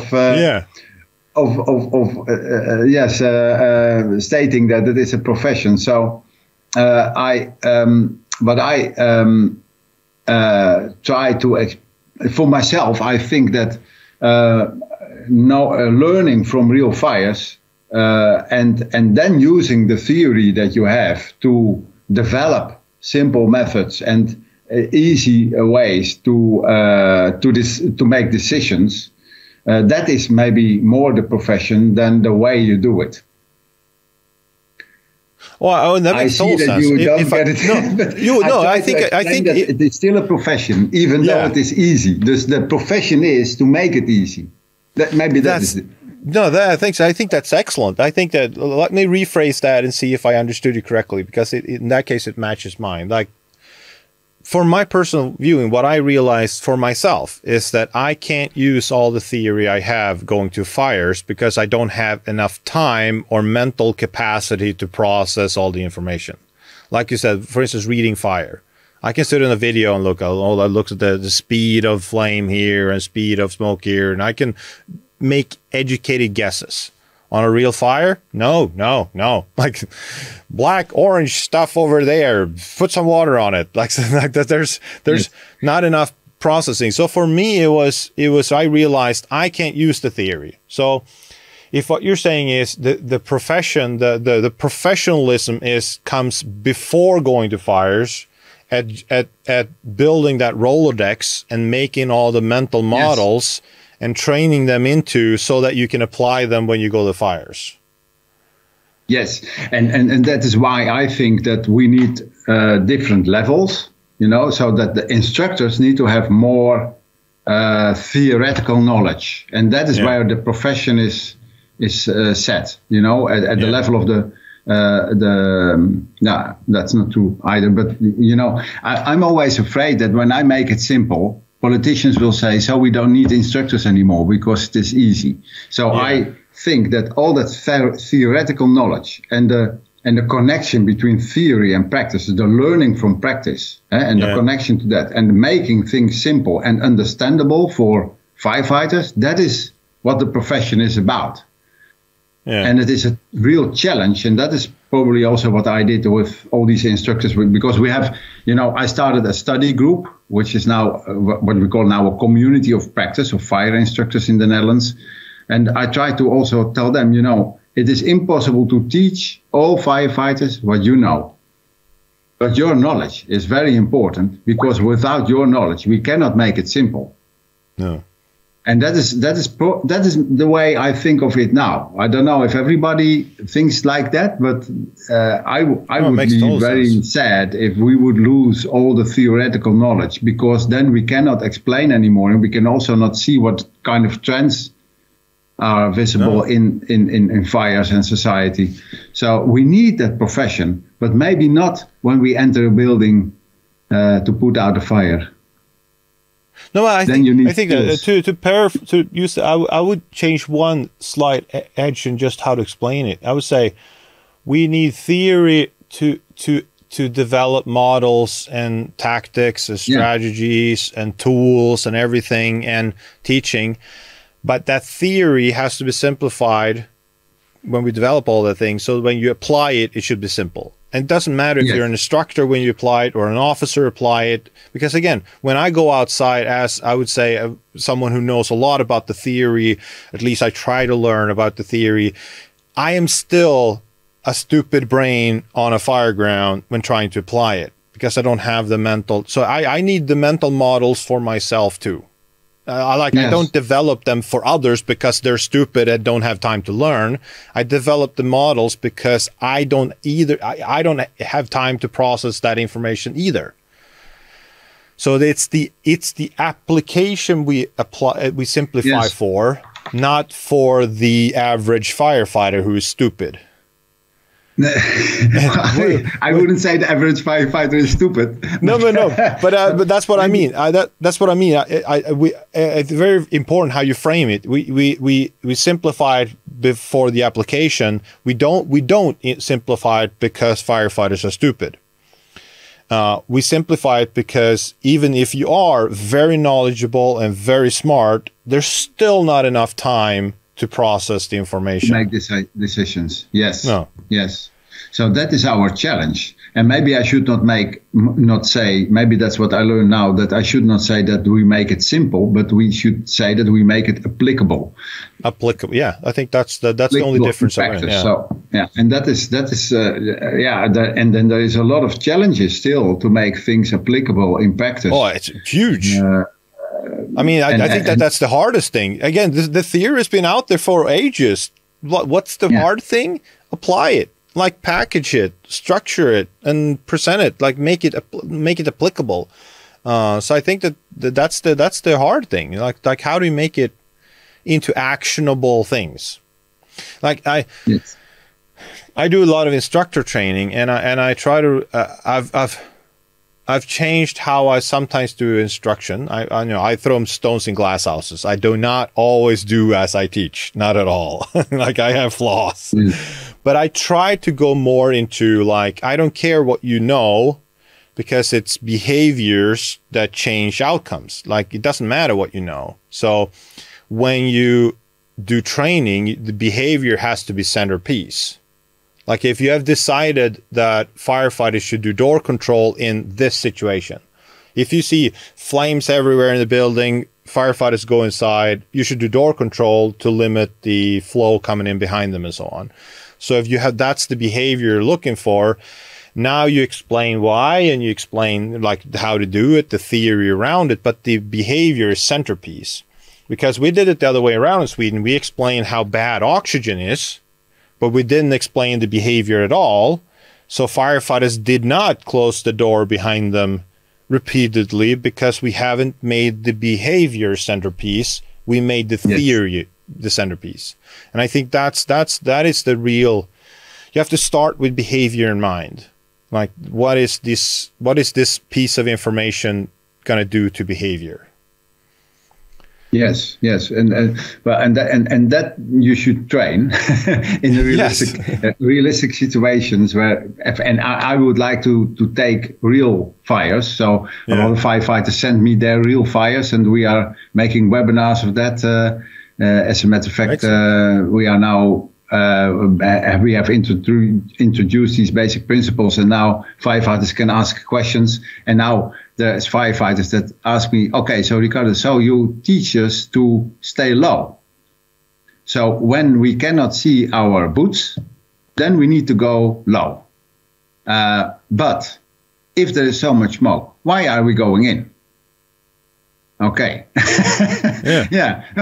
Maybe you should stay outside if you need to go low underneath the smoke. So because you also say that if we cannot see the fire, then maybe you should keep the distance small. So you need to be fast. So it's that kind of questions. And well, of course, I don't always have the answers, because firefighters can ask more questions than I can answer. And but they want to know. They want to know behavior. They want to know, what you would do in this situation. What do you do in this situation? Was what I did before the correct one? They didn't want to know, how many molecules of air is in one. They want to know behaviors. Yes, and the same is, for example, with all the literature about all these kind of smoke ignitions. Sometimes experts even have discussions about, is this a fire gas ignition or a smoke explosion or now? And a backdraft is, I think, the most difficult thing. But everybody thinks that if smoke ignites, that it is always a backdraft. So I tell now the firefighters: so if you have smoke and there is oxygen, then two things can happen. Either it says boom or it says flush, and both is bad if you are inside. So again, it is the fire triangle, because you have the fuel and you have the oxygen, and it doesn't matter if there is a temperature or not, because it can also be some other kind of ignition source. So don't think that cold smoke cannot explode. But of course, then also it makes it difficult, because then all smoke is dangerous. If all smoke is dangerous, And then I created a new challenge. Yeah, but it is. I mean, simplifying is an art. It is not. It's a science also. Of course, it's like Ed says. It's like reading smoke. It's an art informed by science. But simplification is the same. Like there's so many variables to take in mind when you simplify something. Like, what's the existing knowledge level? What are the existing procedures? What are the typical equipments used and everything? What's the culture? You take all the things into account, and you make an assessment like, I think you should do this generally when you arrive to this. Then. So it really is. I mean, when I go around teaching, I mean, a lot of things I teach is the same, but it's not all. I don't teach the same way when I go to the United States as I do in Sweden, because the culture difference, the background is different, their pre-existing ideas of how the world looks like is different. So the physics is the same, but the necessary outcomes are not the same. And if since I want to challenge people, I also pick in different things. Why would I go to America and say that you should use straight streams? This is how you should do it. Like that doesn't make sense. Like I in that case, I go like, this is how you do door control. This is how you use a piercing nozzle, because that's what they probably need to hear, not, you know, like how to use a straight stream. Well, before we end, we have to cover smoke cooling. So you did your experiments with smoke cooling, and like you said, one of your takeaways maybe is that if you use a narrow fog, a really narrow fog, it's pretty much like a straight stream, and you did cooling there, and you did your upside use, and you get probably the same results in that. And I would say that that's sort of what I would expect too, because you're inside the fire compartment, and even if you have a narrow fog, whatever circulation you create, whatever, you know, entrainment you get, it doesn't make a lot of difference. You're not getting new air into the compartment. You're just mixing inside, and whatever stream you're going to use inside the fire compartment, it's going to mix everything. Like when I pretty much do all just straight streams on acquired structure burns, and I teach firefighters, and they do it way incorrectly. They do it correctly, and you start seeing that. And even the Americans say, like, every time you use water inside a fire compartment, visibility turns to shit. Like visibility goes away, because even if you hit a straight stream there, it's going to create a fog, and that will start turning everything. If you use a fog to start with, it's going to turn everything. So if you're inside the fire compartment, it doesn't really matter, as long as, what I would say, the flow is high enough and you're getting everywhere. The short pulse doesn't do that. It just gets wherever you are. So that doesn't work most of the time, unless you run. So again, like a long pulse or a narrow pulse and a straight stream, I think you can get excellent results in the fire compartment, as long as the flow is high enough. Where the difference comes along is when you do that transition from the hallway into the bedroom, where you have a doorway. Because as soon as you have a doorway in between, you're moving air from one compartment to the next, as soon as you start getting even a more narrow fog. So if the fog is very narrow, maybe you don't have a big problem, but as soon as the fog gets a little bit too much, then you start, you know, taking from the hallway, pushing air into the bedroom, and then it's going to come back. And then you start having problems. And for me, it was, first off, I started looking at the actual advantages of straight streams or fogs for certain typical scenarios. Now I could look at myself going, well, if I'm transitioning, I want to have a straight stream and whip it around, because I don't want to entrain air. I want to use it in the top part of the doorway, get water into the fire compartment. It hits the ceiling, it spreads out, it cools. Excellent. But as soon as I get into the fire compartment, I want to go to a fog, because I want to use it more efficiently to turn everything around, and I want to spread it more evenly into the room, creating less water damages. But I quickly discarded that way of thinking, because I realized it was way too complicated for firefighters. Because I started in a different path. I was getting called from instructors over the world and saying, hey, Lars, can you come here? You know, can you do training for instructors? One part, our firefighters suck at gas cooling. We want to get better. Can you teach us how you do it? Because in Sweden, you're fantastic. Like, that was the norm. And I go like, whoa, we suck too. Like, I don't know necessarily, like, because when I go to acquired structure burns and I do mostly instructor training, our instructors suck. Like, the average fighters suck even more. Like, and when I got that feedback from around the world, like, I talked to Dutch instructors and saying, our firefighters are not that good at nozzle. They don't really understand, you know, which way to turn it. And inside, you know, zero visibility. It's everything from, you know, widest fog to a straight stream, and they don't really know. And then you go to, you know, like the Asia, or you go to the United States, those who switch, and everyone goes the same way. And I start realizing like that either it is the perfect method and we just suck at as instructors, or the method is just too complicated in real life. It is a theory-based application that's possible in practice if you're really good. It's not realistic because firefighters are not good. They don't even want to be good at that because they don't want to train as much.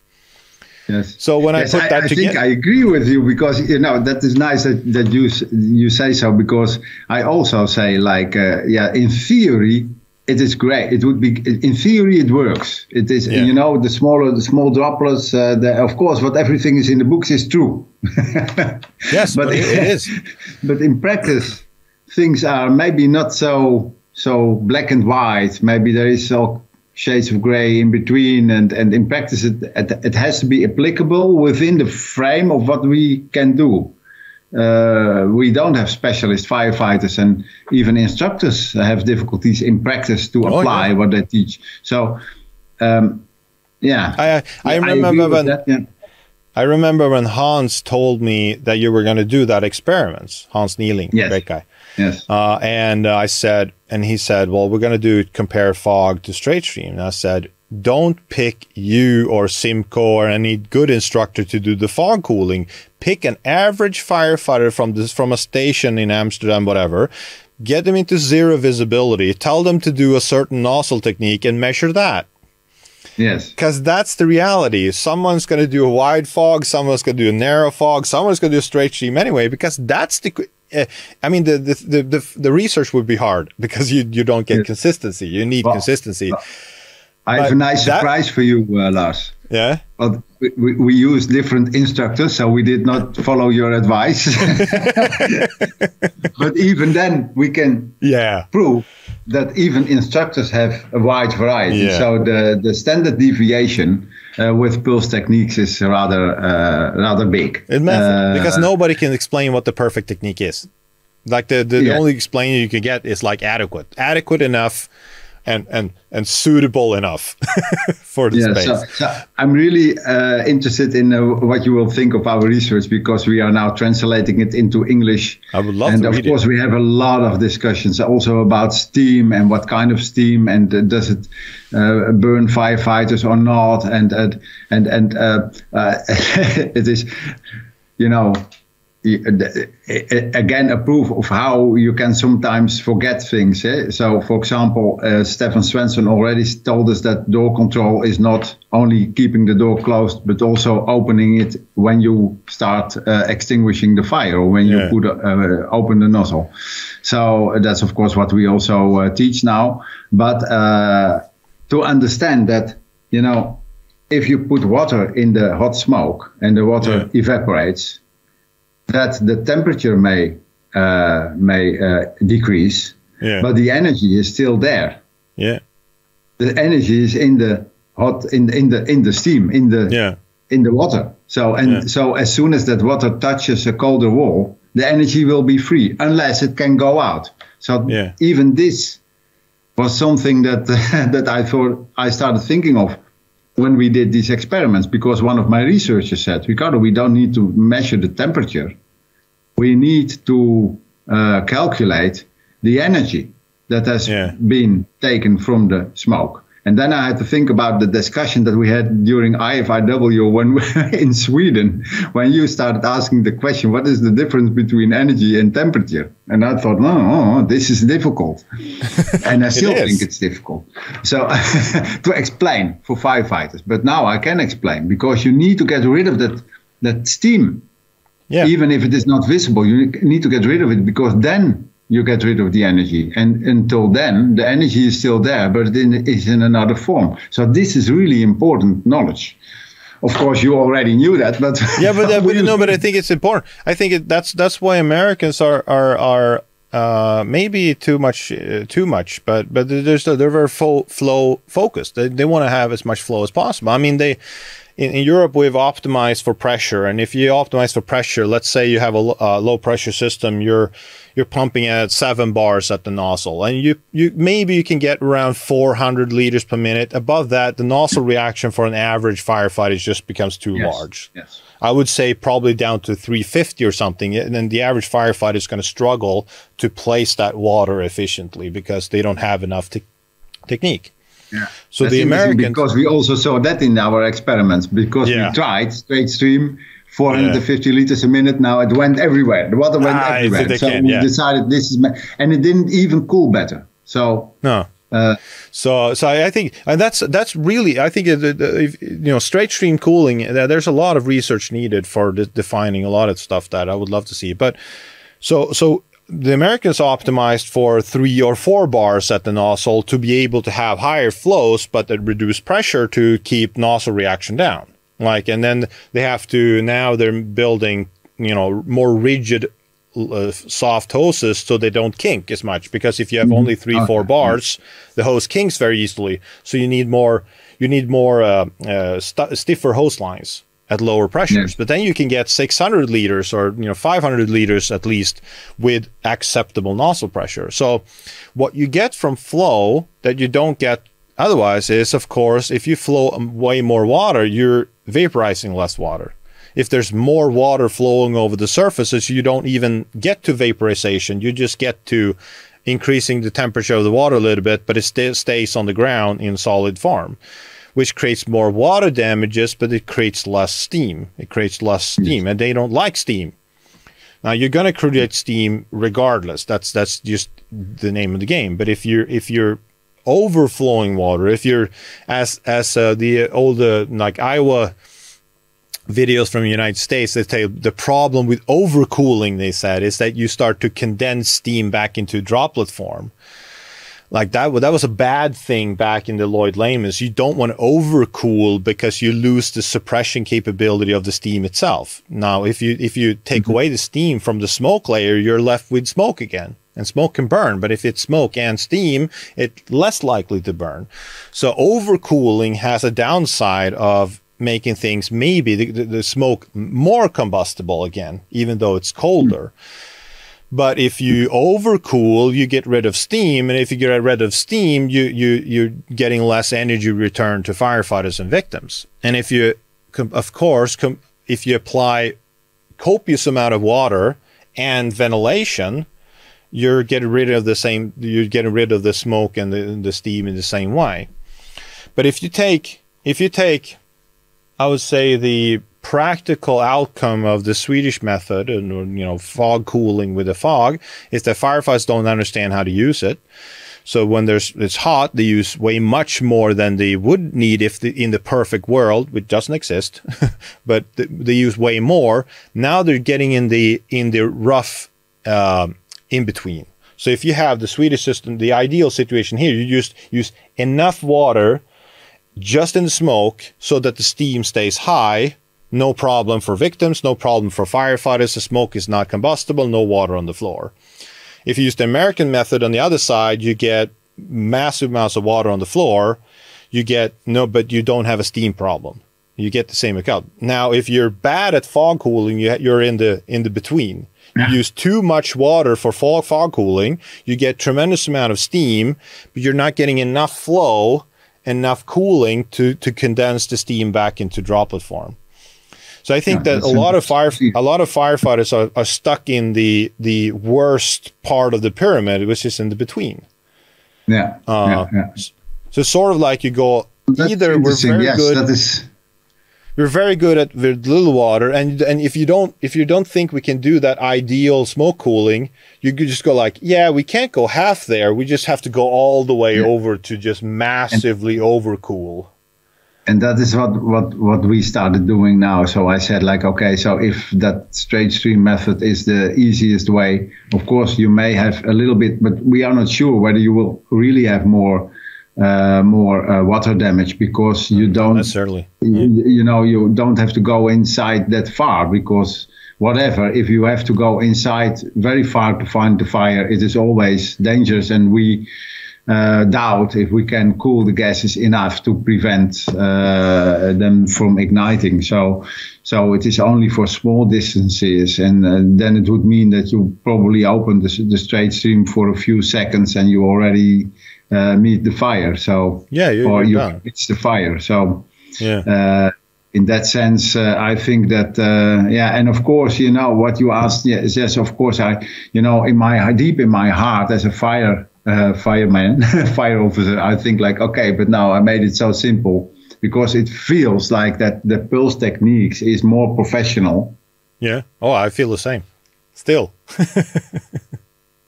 Yeah, but yeah, it is hard so because maybe in future we will have some kind of distinction, you know, where you have in your fire engine you have maybe people that that like in the United States where you have that the engine with the guys that go in with the hose stream and the guys that don't go in. So maybe the nozzle. Maybe there can be some kind of specialization, but not for everybody. But maybe, but of course, this is only an idea that I have. Yeah.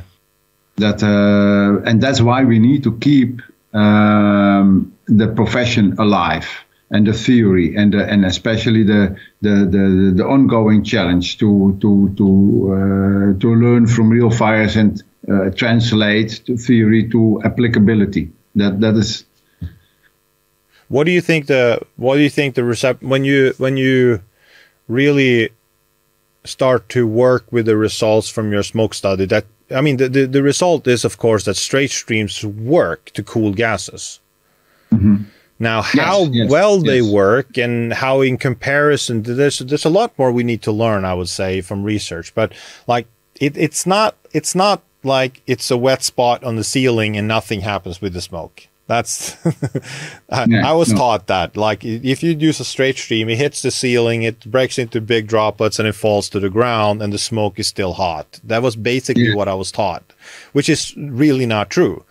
So what do you think the reception is going to be in Holland or Netherlands, which is not the same, but I don't really understand the differences between the Holland and the Netherlands. It's the same. No, have you seen a video by you the difference between Holland, Netherlands, and the kingdom of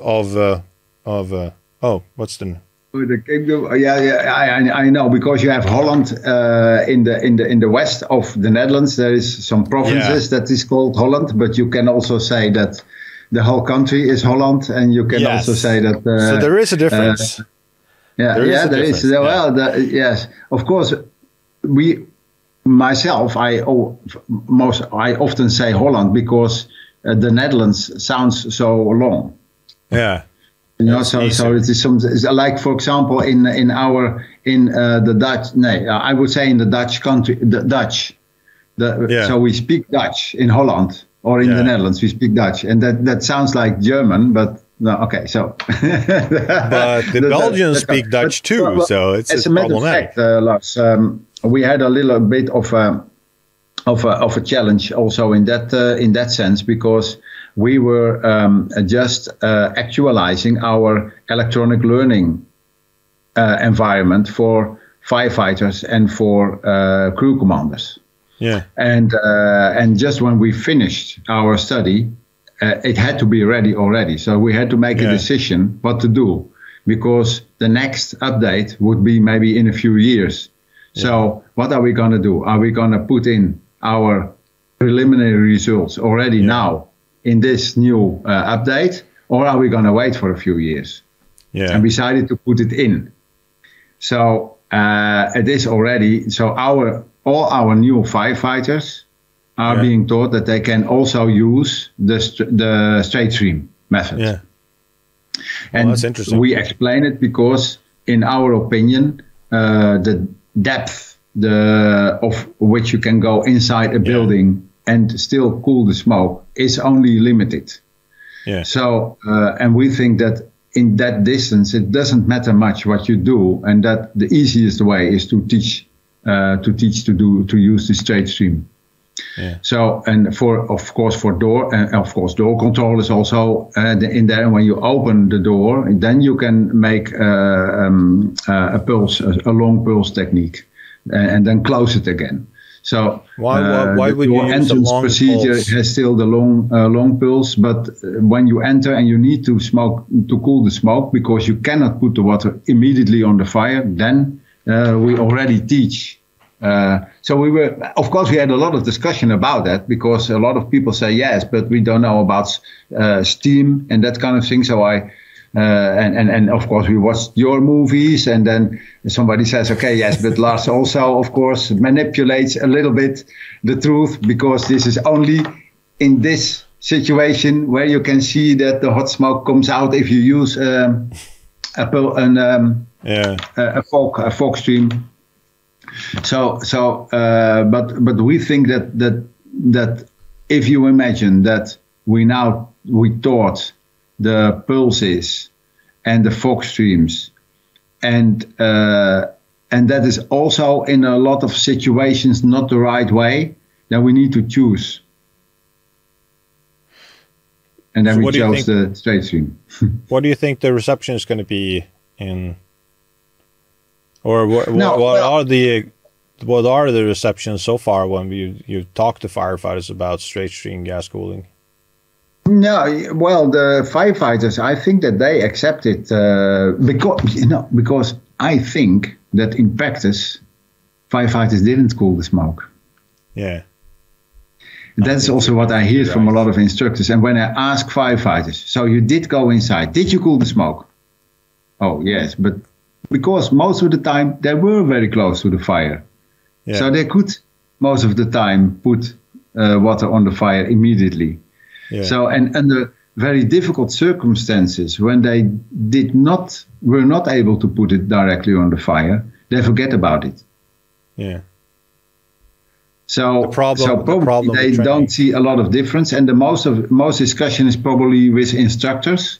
But for example, if you talk about Hans and Simco, they are very close. So they also they participated in the research, and they also have their own instructors school. So and they also changed their ways already a little bit, and they are still very in favor of the narrow fog, the long pulse. But also they also teach the straight stream. So together we are changing our minds about what is best, and you see a gradual change. And that is why my explanation now is that under the circumstances where we think that smoke cooling is necessary, and that is only in a short distance when you cannot put water on the fire directly, then it doesn't matter that much if you use the straight stream or a long pulse with a narrow fog, because it is only a short distance and you will always touch walls. So why did you mention when you do door control, like when you do the door entry procedure, why would you use a long pulse and a door entry procedure and not a straight stream? To be honest, I don't know. Maybe it is because we were not very sure to change that also. Yeah, okay. Yeah. And maybe also because, of course, because then there is no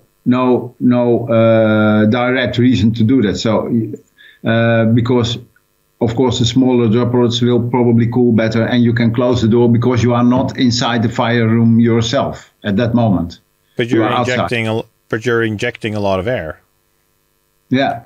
You're sitting in the doorway, opening up for 3 seconds, and you're injecting a lot of air into the compartment rather than the straight stream. Yeah. You're doing fog ventilation. You're doing fog ventilation from the outside, and I don't see a reason why that would be a good thing. Yes. So we need to make the next step, I think. I would just open the door and whip it around with a straight stream and then close it down. Yeah, okay, yes. It's interesting. Yes, I think that this is this is like a compromise, and we needed to make a decision because of that new update, and Well, I'm pushing it. Like, don't get it. Most of the Swedish fire service are still living in the 1990s. Like we haven't made the switch. I'm pushing some buttons here and there, like to see what happens. And some departments are switching entirely. Some departments are curious and sort of half like trying to make some kind of middle ground to use straight streams sometimes and fog sometimes, and some other people don't. Like some departments like who's Lars or we don't like Lars, so stay away from us. Yeah, but that's true. But there's, of course, there is also, in my opinion, there are some missing pieces of the puzzle. For example, if everything is closed, what will happen with the steam then? For example, Robin Zawotek from UL, he says you can push smoke out, but then it needs to have a vent behind the fire. And what if there is no vent? And then they write in their own reports that even if there is no vent, there will still be no effect of steam being pushed back.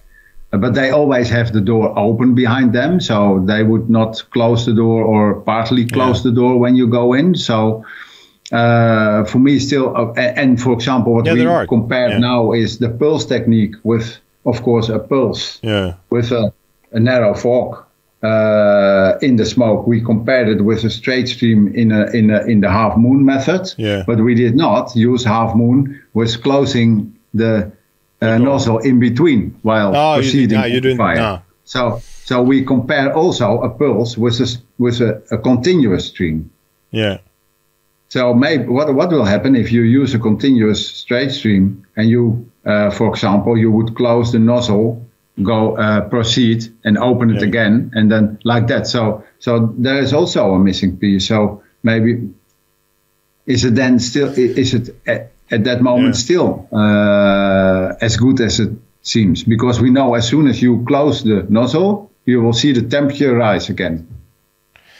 I see. Definitely. You see. Again, I do a lot of structure burns, and I try to look at different things, and just from my perspective, play as soon as like when the students or the department burning achieves their training, their goals. I, on my end, do look at different other things, like when I can, just from experience and because I like it. But you see this when the straight stream hits the ceiling and it bounces up, becomes a fog. It pushes. It's the same way as a fog does, and it hits the back wall and it comes down. So camera, it hits the back wall, and you see the smoke pushes down, and it goes back up into where the fog in the ceiling started. So in front of you, you're creating that huge circulation movement.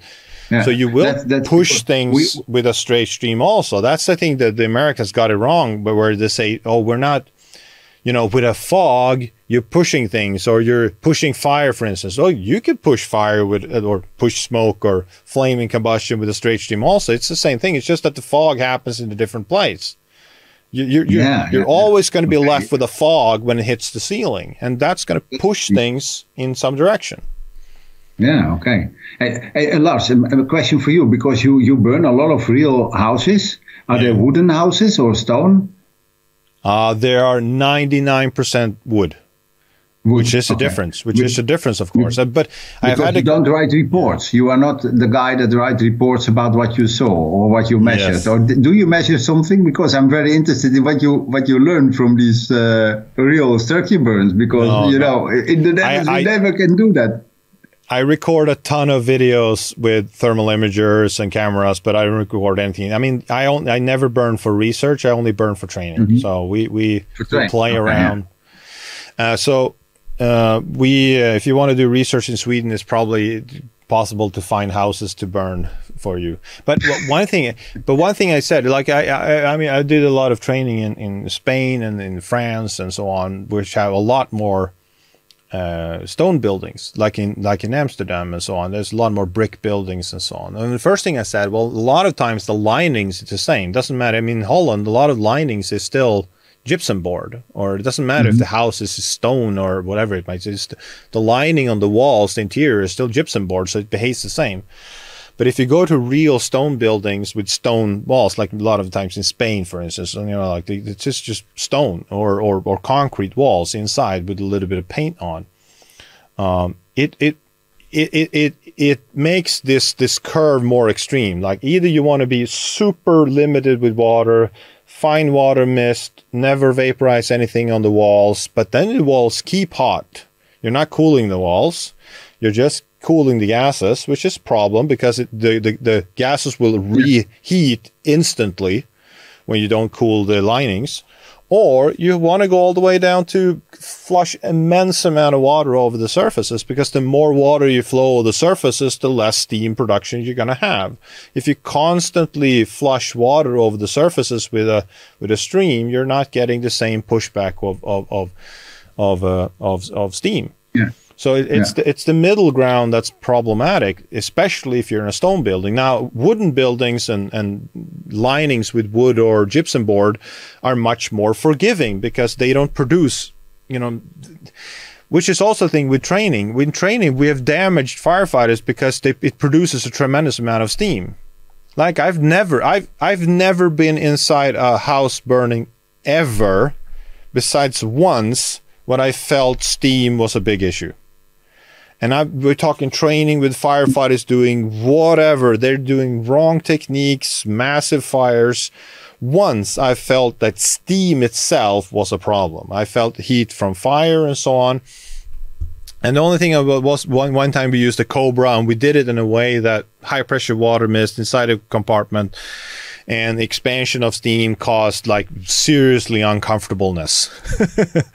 But that's interesting because in my group it is still a discussion about the steam and a lot of and we even wanted to do a research like a questionnaire inside the fire service from who has experienced the steam burn. And to try to find out what circumstances it was, because we cannot explain it. At least you have to start, of course, with what is your definition of steam?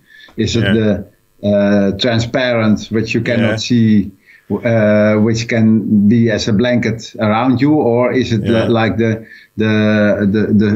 water droplets, the fine water droplets that have condensed inside, and which make the visibility reduced?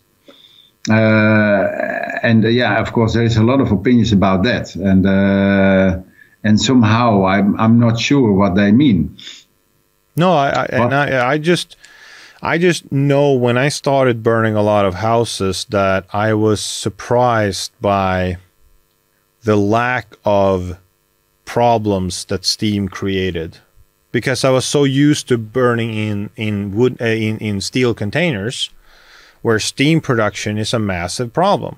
Like if someone, like if you go into like the second, third burn on a training exercise inside a fire compartment, no one can go inside there and put the fire out for more than 30 seconds. They have to go out because the steam is just unbearable.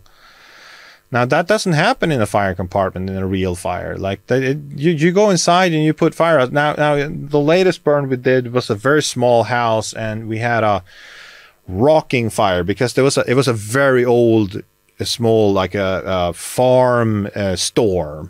So there was a big like shop window. It was probably 2 by 2 meters. So it's just a big window into a 2 by 2 window plus a half meter. So probably 6 or 7 square meters of opening to that room, and the room itself was maybe 5 by 5 meters. So it's a fairly large room by European standards and a fairly big ventilation opening. We're going to attack that fire from the side. And we went in there with the straight stream, whipped it around. And we couldn't make entry into that room until like 30 seconds later. We cooled and cooled and cooled and cooled because it was so hot in that room. But that is very unusual.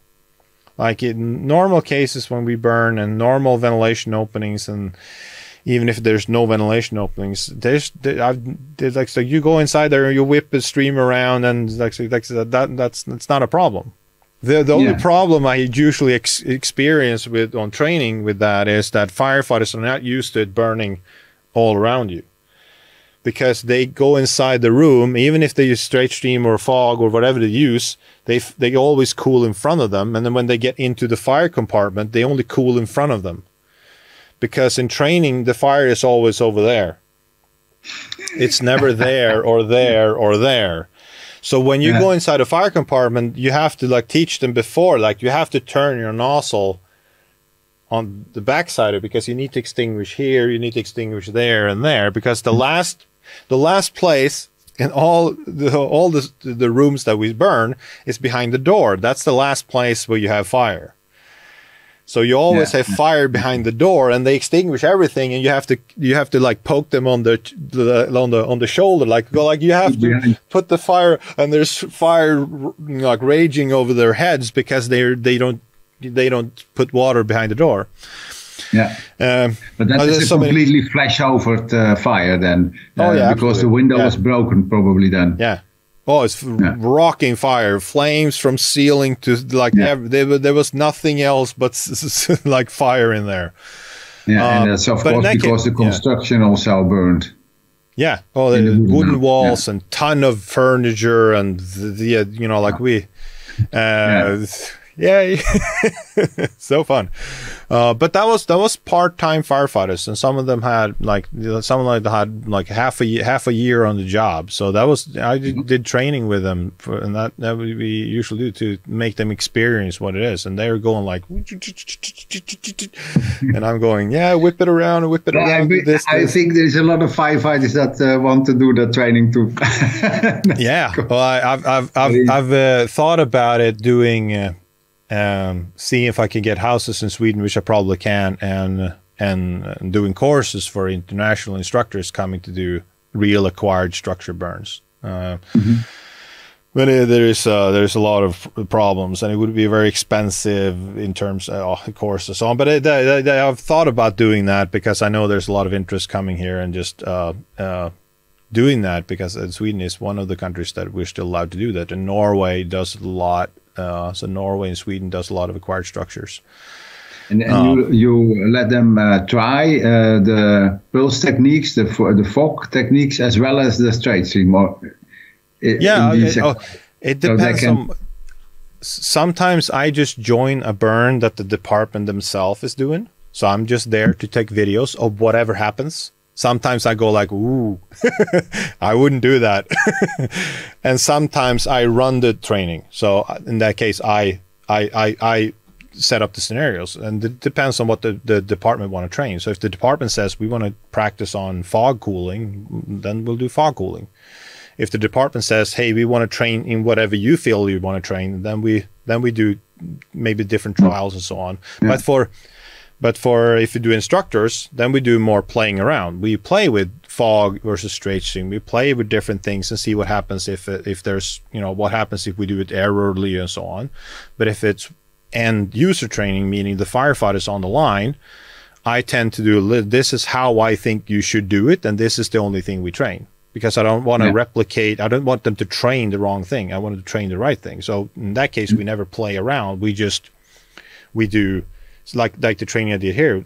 I taught them, you should do this with your stream, and that's what they practiced because I wanted them to experience that. Okay. So that is from all these practical trainings. That is also your impression or your lesson that you can as well use that straight stream technique. And I use it all the time now. I never use a pot fog anymore. No, so you never had problems with steam or whatever. No. Never. Again, that room we just burned, that was the first time I had a room that hot. I couldn't enter even with a straight stream before cooling it a period of time. But again, if you were to use a fog in that situation, you would never have gotten into that room. I guarantee it. That was immense amount of fire in that small room. Yeah. And in reality, you would apply an external attack. Probably. Oh, absolutely. Absolutely. So you would not try to. Yeah. No. That would be so. We I definitely teach. If you have an opportunity to put water in from the outside, you should. That's like should be the. Yeah. Okay, but I think that you should come tell us about that in the Netherlands. But as soon as our report is published, then maybe we can have a nice Teams meeting with the study group and have combine your experiences with the results. And of course, I'm very curious what you think about that. Yeah, about the results. And I just read the first things you published. On the studies, but that didn't show videos. I know you have videos. I didn't show the exact technique and so on, because one thing that I was surprised about was I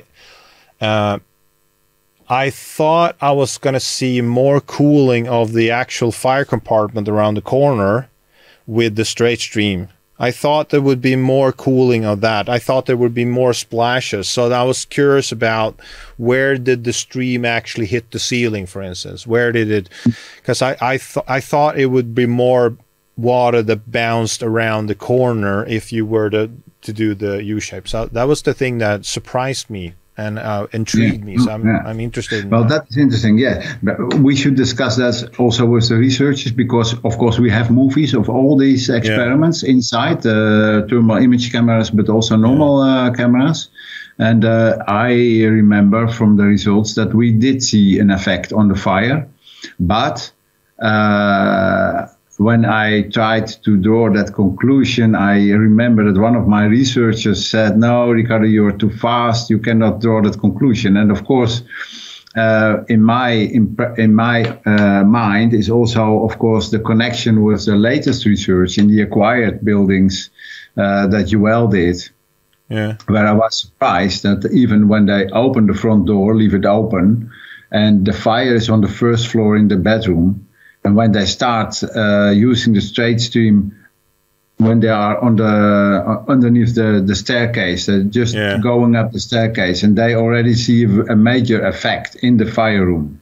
Yeah. So as soon as they open the nozzle, already they see an effect in the fire room. And so I was also, of course, thinking that maybe we could also have it. And you see that the temperature in the fire room decreases at some time when we go through that hallway. So I thought that, hey, you know, something is happening here. But is it only the temperature of the gases in the fire room, or is also something happening with the fire itself, for example, because of steam or because of air entrainment or whatever. So it was a little bit more complicated than the conclusion I wanted to draw. So maybe maybe we should repeat it, because sometimes, you know, my researchers are much more intelligent than me, and I'm always looking through the eyes like I have to make this simple because I have to be able to explain this to firefighters, and then but of course some things are not so simple. Oh, no, they're not. I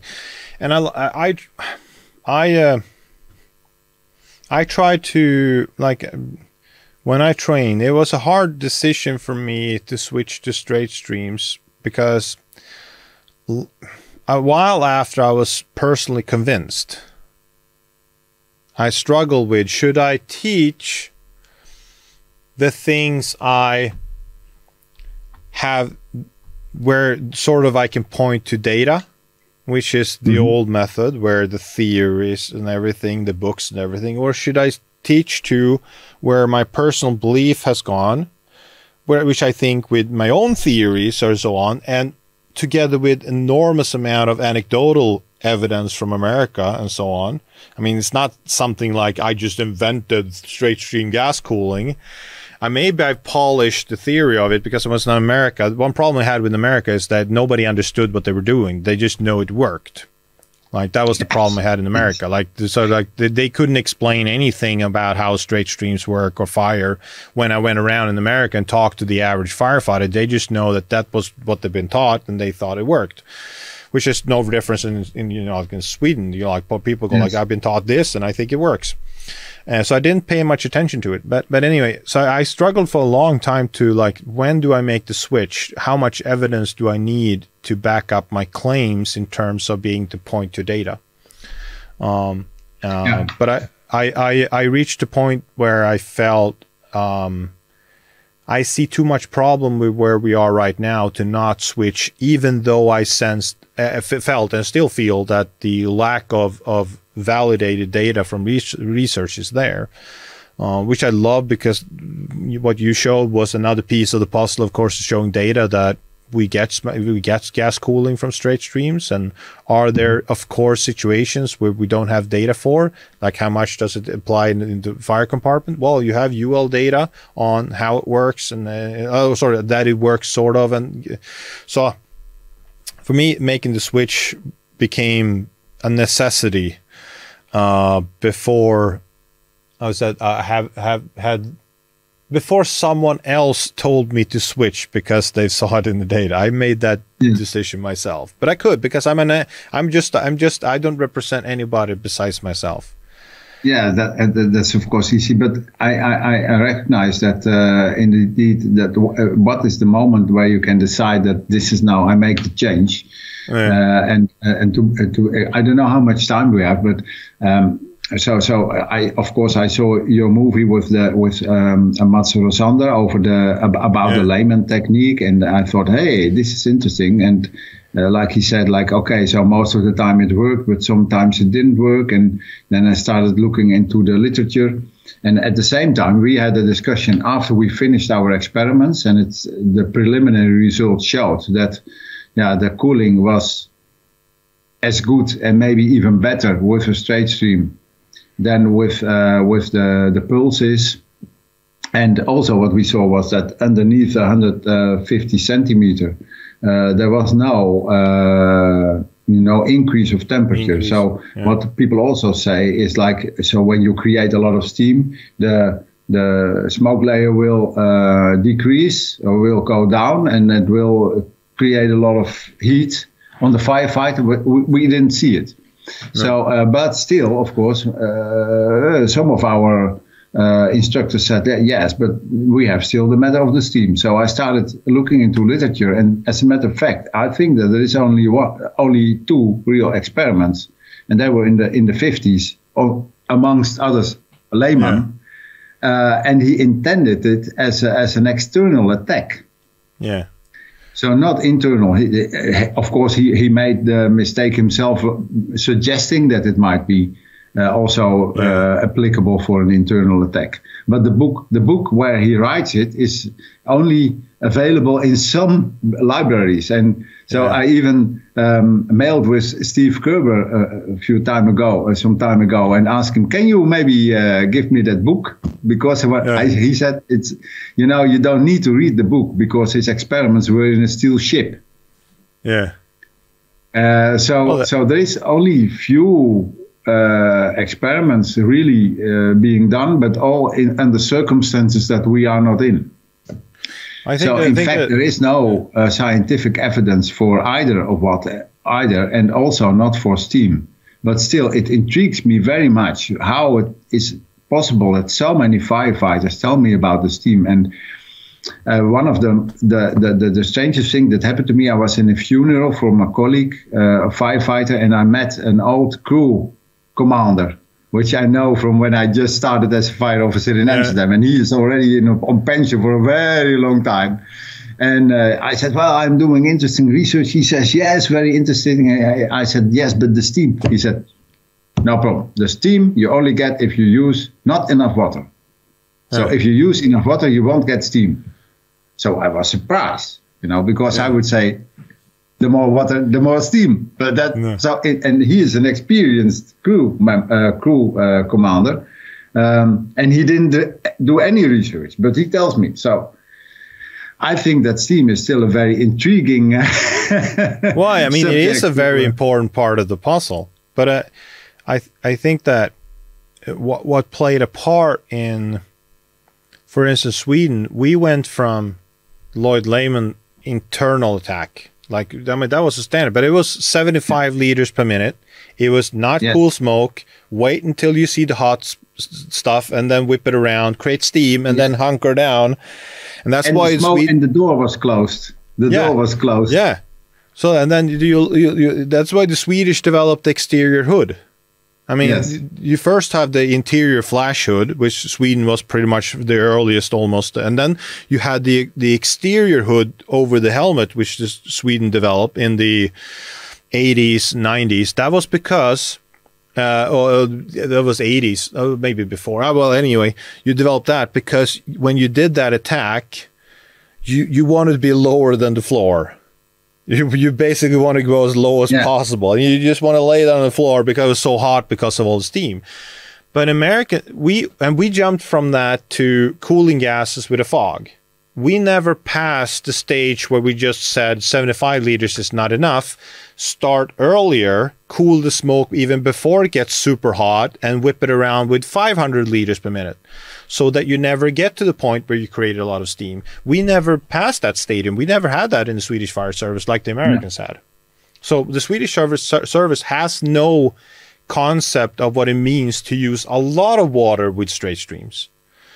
We only have a history of small amounts of water with a straight stream, and that creates a lot of steam. That is also my conclusion, indeed. So that 70 liters a minute is not much water, no. And then you leave the door, you close the door behind you, and then you use a fog stream. So that might be one of the reasons why the layman technique in the internal attack doesn't work. Yeah, it's a highly uncomfortable technique. but it's also, see, we need this. No. This is a part of the profession. We need this kind of knowledge to make it applicable, to understand what is happening, and from that situation deduce what can be used, what is applicable. Yeah, and I think the merging between the American Fire Service and the European, I find highly fascinating, because we are merging in terms of America is, if you draw the big portions, they've been very good at skills, ventilation skills, and applying water, huge amount of water. And Europe has been traditionally very good at using a little bit of water, being more efficient, and doing anti-ventilation. And when those two skills combine, that in those situations where we use, for instance, piercing nozzles and cobras, high pressure waters, essential part of firefighting, exterior attacks, but also then when after fire is knocked down, aggressive, massive ventilation. And during interior attack, probably a lot of water, straight streams. And when you merge those two systems, I think we're getting closer to what I think is more of an universal look at firefighting. I think the no system was correct. I think the Americans are way overemphasizing the flow a lot of times. They're way overemphasizing interior attack compared to exterior attacks. I think their argumentation is lacking in terms of they're saying it's reducing, for instance, chance of rescuing lives and so on. So I see this merger as highly interesting that we're in right now. I think it's one of the most fascinating times to be involved in firefighting. And when you're saying that we want to simplify, I absolutely agree with. And I don't see in a million years that the profession is going away in terms that we don't need to understand the theory.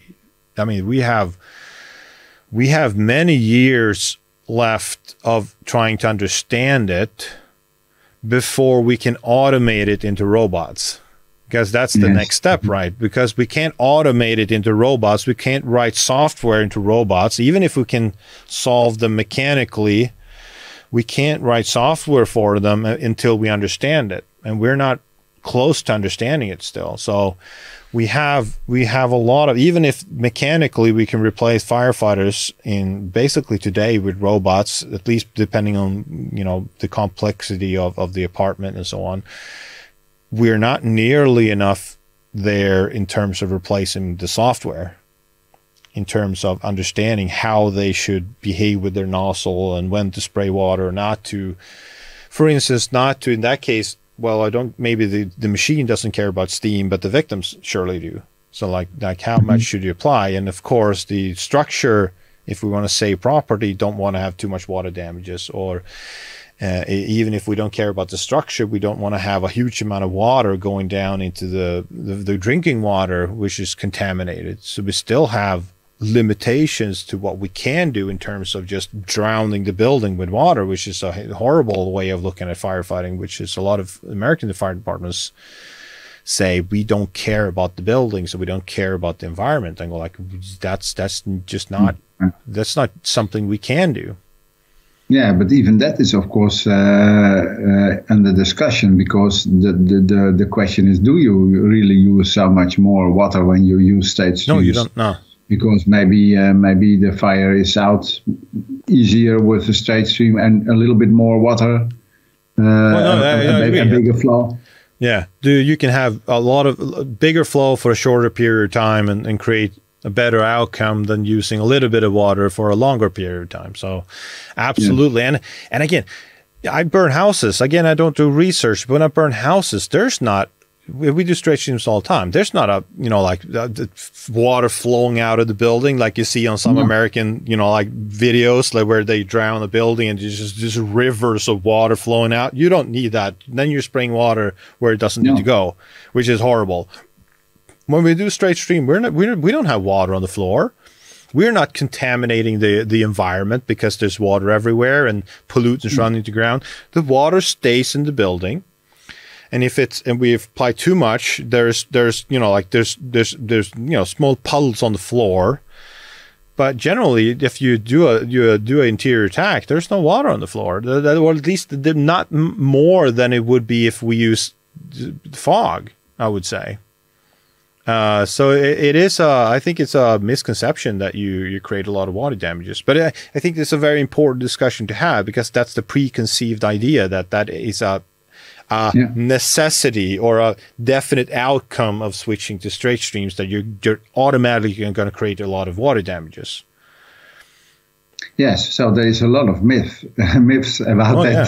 Yeah. But that's because of you see it on a lot of Americans, because they don't understand it either, I would say, and generally they don't understand how the straight stream works, so they over apply that one. Flow copious amount of water in places they don't need to do that, and so they have to dial back.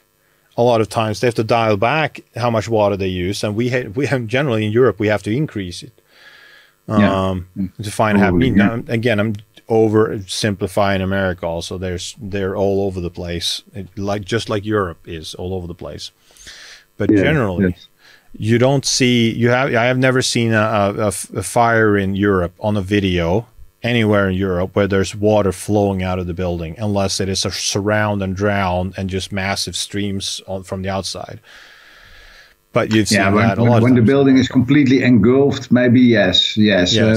Most of the time it is about an industrial building or a warehouse or whatever. But even then, we are of course, more and more in favor of not extinguishing that fire, but to do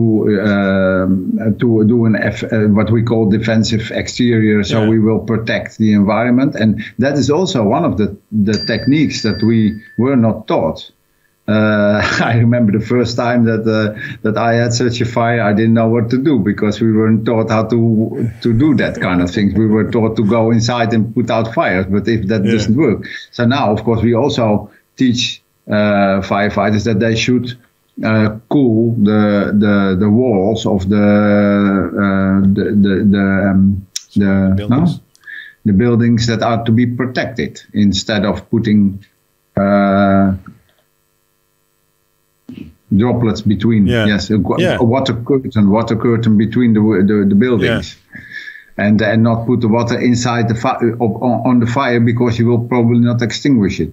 Although sometimes I think maybe that is also not true, of course, because the temperature of the flames, if you can reduce the temperature of the flames, the radiation will, I think, to the power 5 reduce. So it's 4 or 5. I always go 4 or 5. So but it is like you said. It was interesting. I just saw. I was sent old video from United States somewhere, and they did research on probably 50s and 60s on.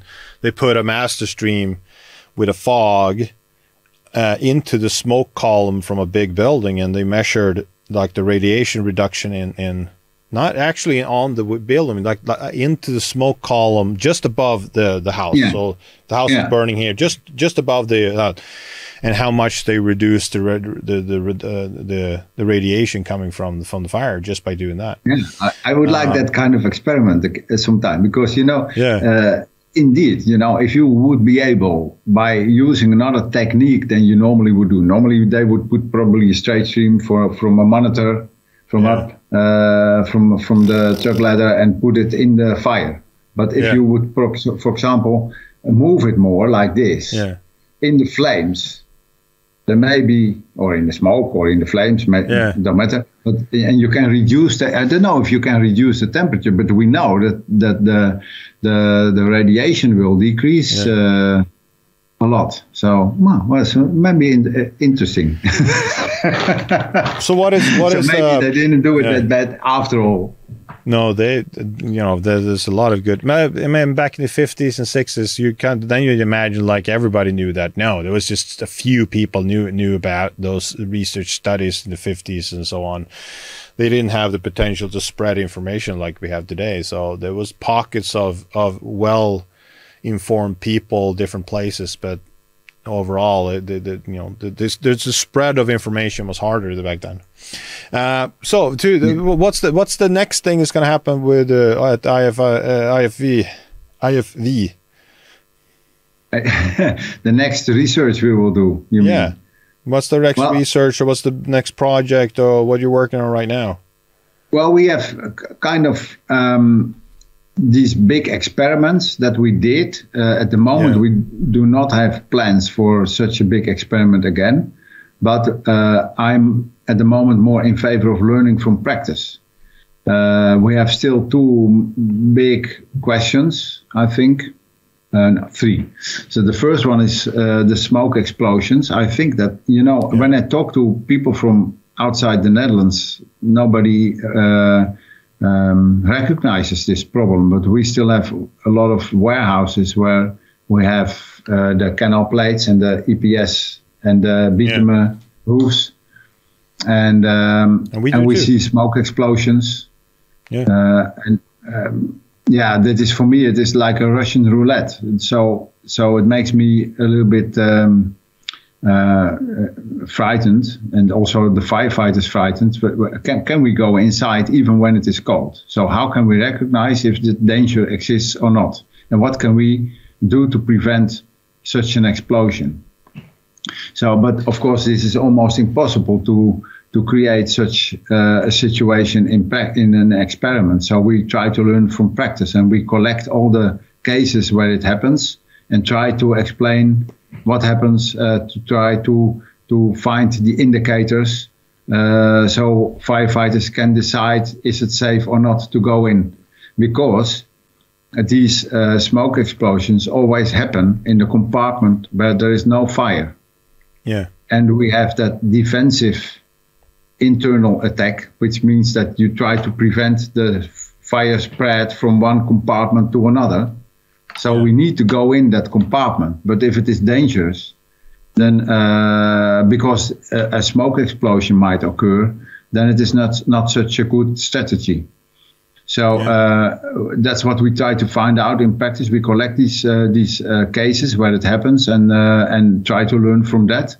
And the second one is, of course, also what is the best way to prevent fire spread from one compartment to another? Because in first instance, we thought that you could cool the walls from the safe side. But that doesn't work, because the walls, especially when they are made of stone or when they are made of sandwich panels with insulation in between, probably it will not work if you cool it from the cold side. So you need to cool it from the hot side. And then, of course, the question is, can we, for example, open up everything, all the windows, all the doors, maybe even the roofs, to get rid of smoke, so that we can be safe in that compartment. So we have figured out a kind of a list of actions you could take to protect the compartment. And we want to try it in practice, because there is also firefighters, for example, that state that they could pressurize the environment. In residential dwellings, they already do it now, and it seems to work. But we want to know more, of course, about that. Is it really possible to pressurize it, or is it just that you ventilate? That's also possible. Is it ventilation, or is it pressurization? And the same goes, of course, for warehouses. So if you have a warehouse, and we have a lot of that kind of warehouses where more compartments, and sometimes they are not even fire resistant compartments, but just compartments.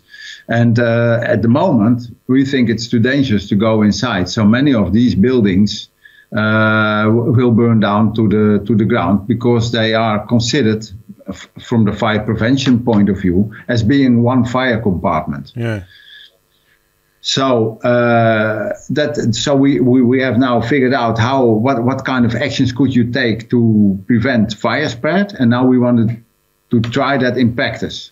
So we are working together with some fire services, and we ask them, why don't you try this? Why don't you try that? And then we try to learn from these real fires. No, it's excellent.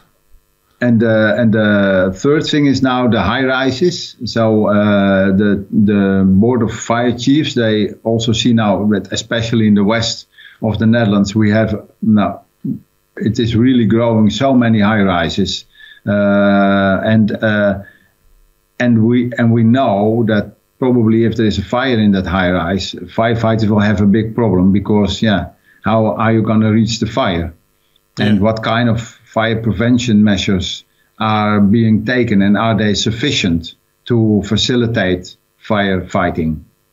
So that is probably a big project that we are going to do also next year. But also in this situation, we are first going to collect all the experience there is, and then probably try it some way. And our aim with that research, that study, is to see if we can, if we need new and other fire prevention measures in advance to create a better situation for firefighters if something goes wrong. So that's not, unfortunately not. Of course, I would like very much to repeat these experiments with the smoke cooling to find the remaining puzzles. Of the remaining pieces of the puzzle. For example, like what happens when you close your straight stream and move and then open it again, and then see what is the difference between what we saw before.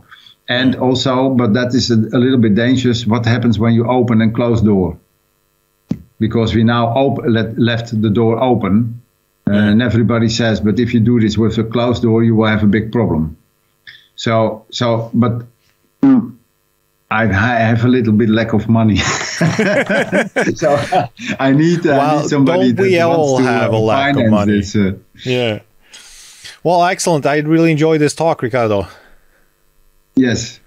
I could go on. Maybe Lars, one more. We were talking about fires and firefighting, but I still think that the human factor is really a very much underestimated aspect of our profession. And we already did some research about what happens when you have to operate under stress. What are our capabilities and what are our disadvantages as a human being? And what we sometimes I'm again surprised, but we did the research now with fire officers, and we think that a lot of things should be automated, because even fire officers forget to do things that they should do.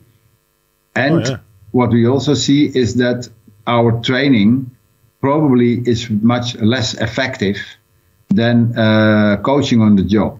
So what I would like very much is to educate some very good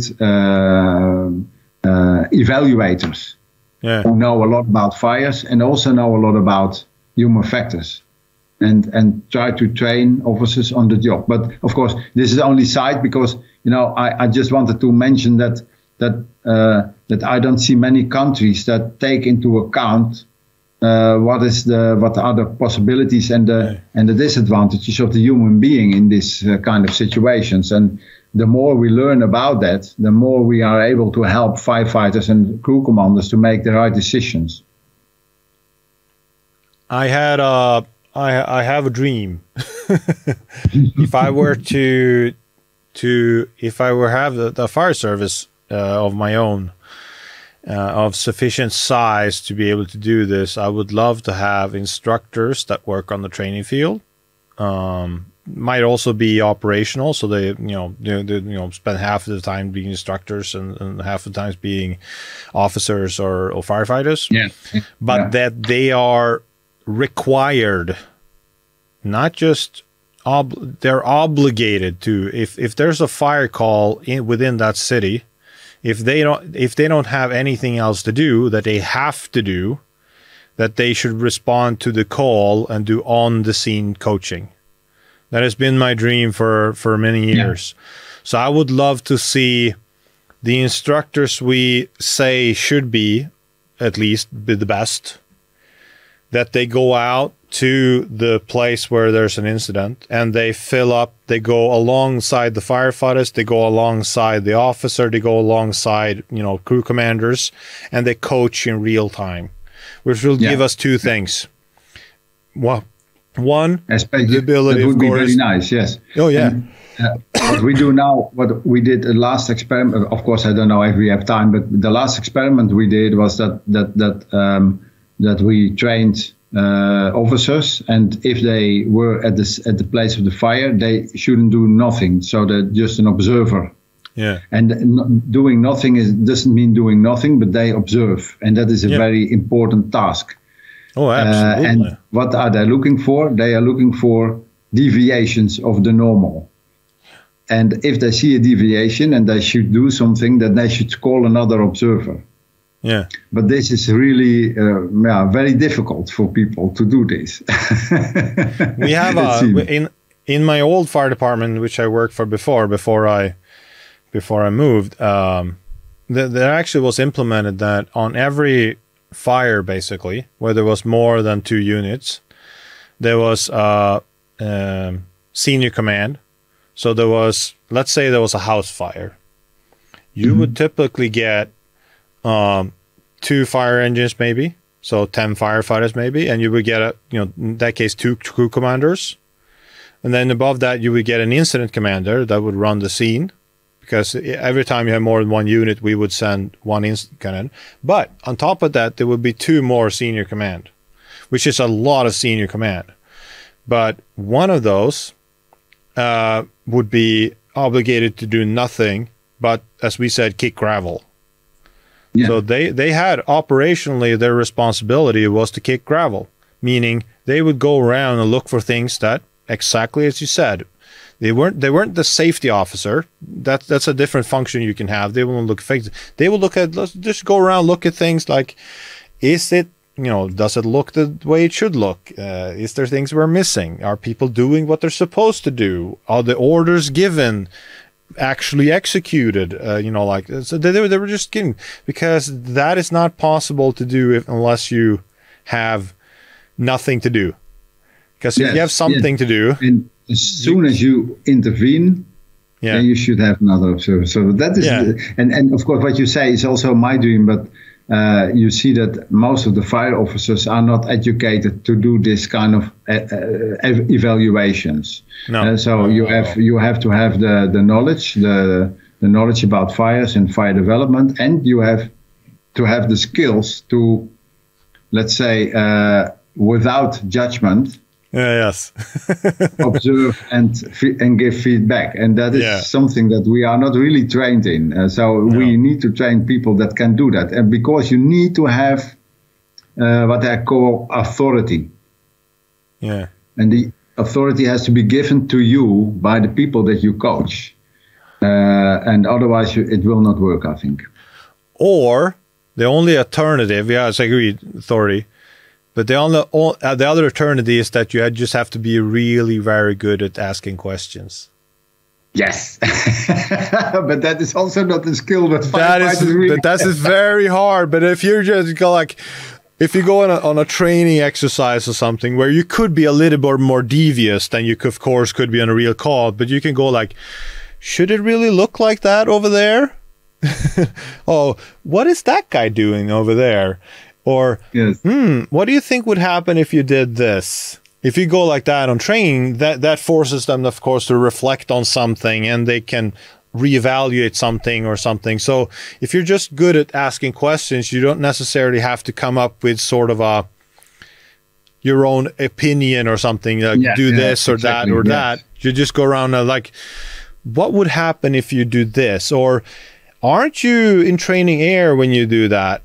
And go oh, maybe you are, and that this start you see the gears start to turn. Well, that would be the right way, and especially when you have body cams, movies from the body cam, Yeah. Which you can use. And but of course, that is, I don't know, is it the same in Sweden? That is not really the firefighter culture, the fire service culture, that to ask questions or to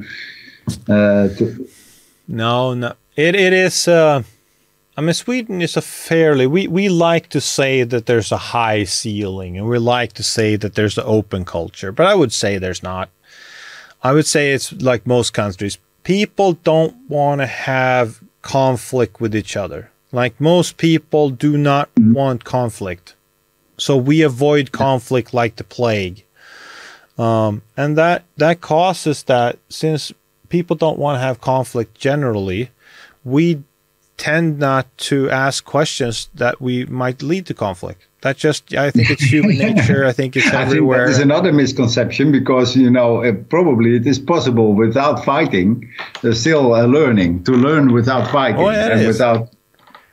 It is, but I now we're getting, I need to go soon, but I mean, personally, I mean, I would say I had the ambition wherever I went to be the one who should say something if something was wrong, or show myself being ignorant. Like the fear of saying anything is also, of course, jeopardizing yourself into scrutiny and saying, you don't understand this and everything. So I had the ambition of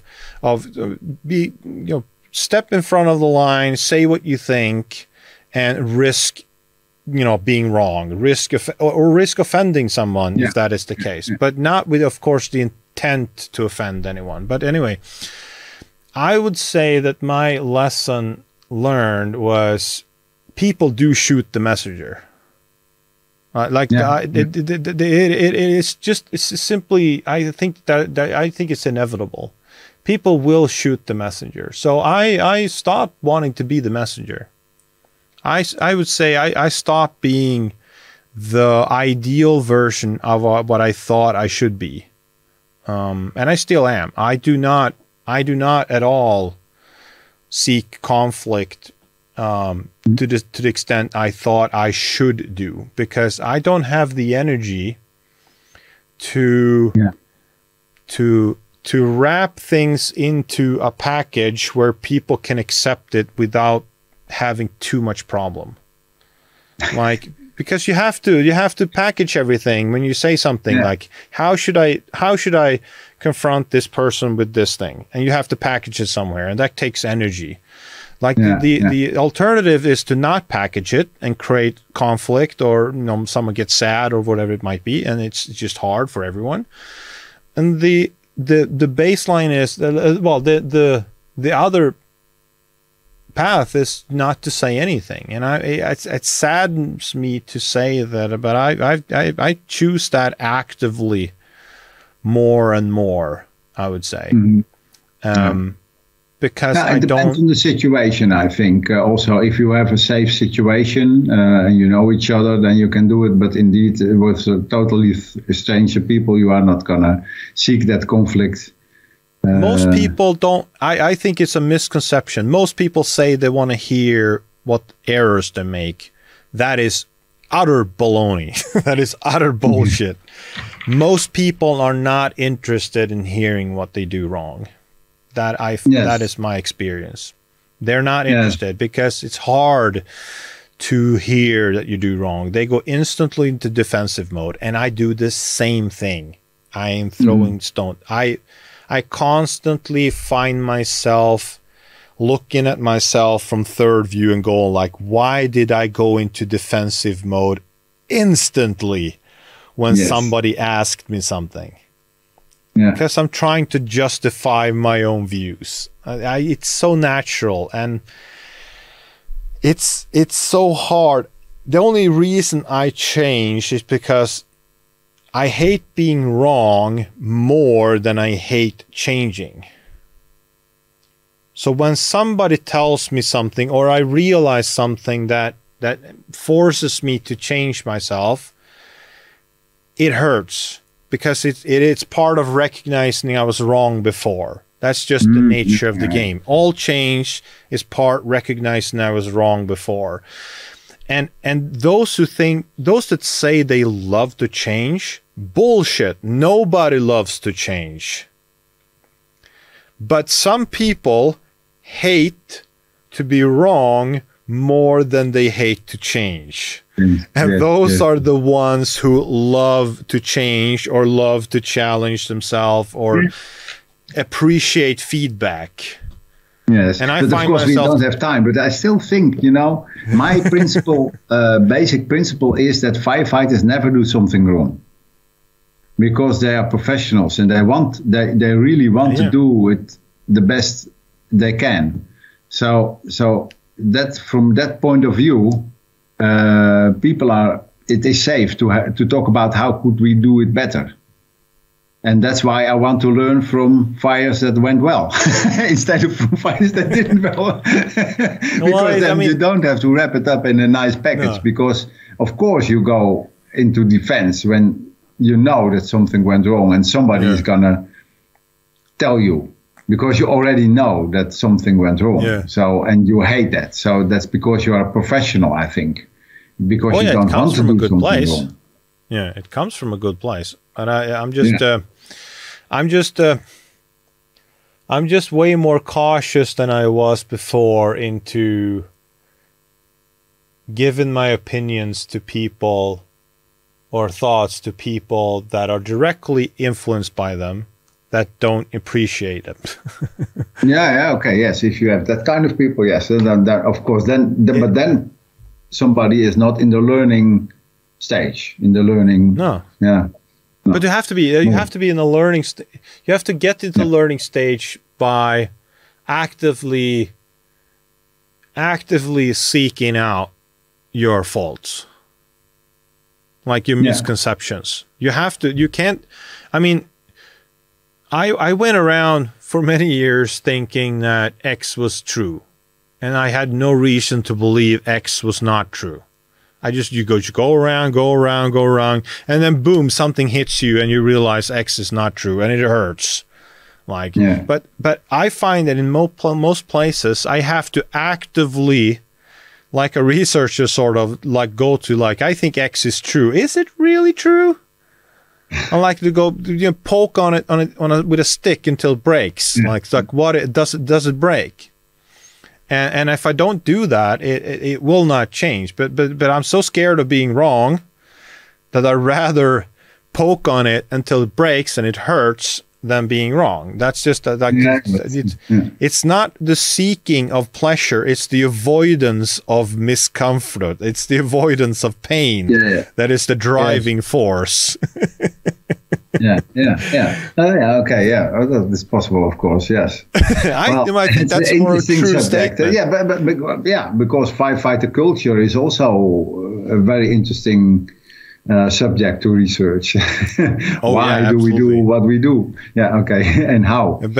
But then, of course, you have the positive, which is a research that when you go out and have conversations where you get new insights and so on. Of course, that's fascinating. That's why I love teaching. I go out and I get to meet people and talk to people and expose my ideas to people, and they say with their faces or their body language that they approve or not. You get that feedback, and of course what everybody wants. And that's where you get all the positive. But sometimes you get to the point where somebody, again, when you're not in that learning mode, if you want to use that word, somebody pokes on you with a stick and it just feels awful. Yes, I agree with that. So we were a little bit out of line by the human factor, but I thought that maybe that would also be very interesting. Well, it is. I think that in a sense that's way more important than fire behavior, and if you equally, it's equally. Yeah, but if you don't understand, either of them, you're not going to be successful. So in that case, they're equally. But it is fundamental, and of course, the more you try to change people, the more you realize you have to change people and not the things. Like, it's easy to change things, but it's very hard to change people. I thought it would be harder to change to straight streams in Sweden, but I find it to be way less resistance than I thought, which is I find interesting. I thought that that would be so core to the culture that it would be like sort of synonymous with firefighting, that we were to switch to the American style, which we've been taught to ridicule. Okay. Well, maybe our report helps then. And yeah, of course. I think it definitely does, to show that there's research done not by Americans, for instance, that seem to show that, you know, like we have gas cooling properties and so on. So that helps. Absolutely. Cool. Yeah, well, I really enjoyed this, Ricardo. yes, me too. And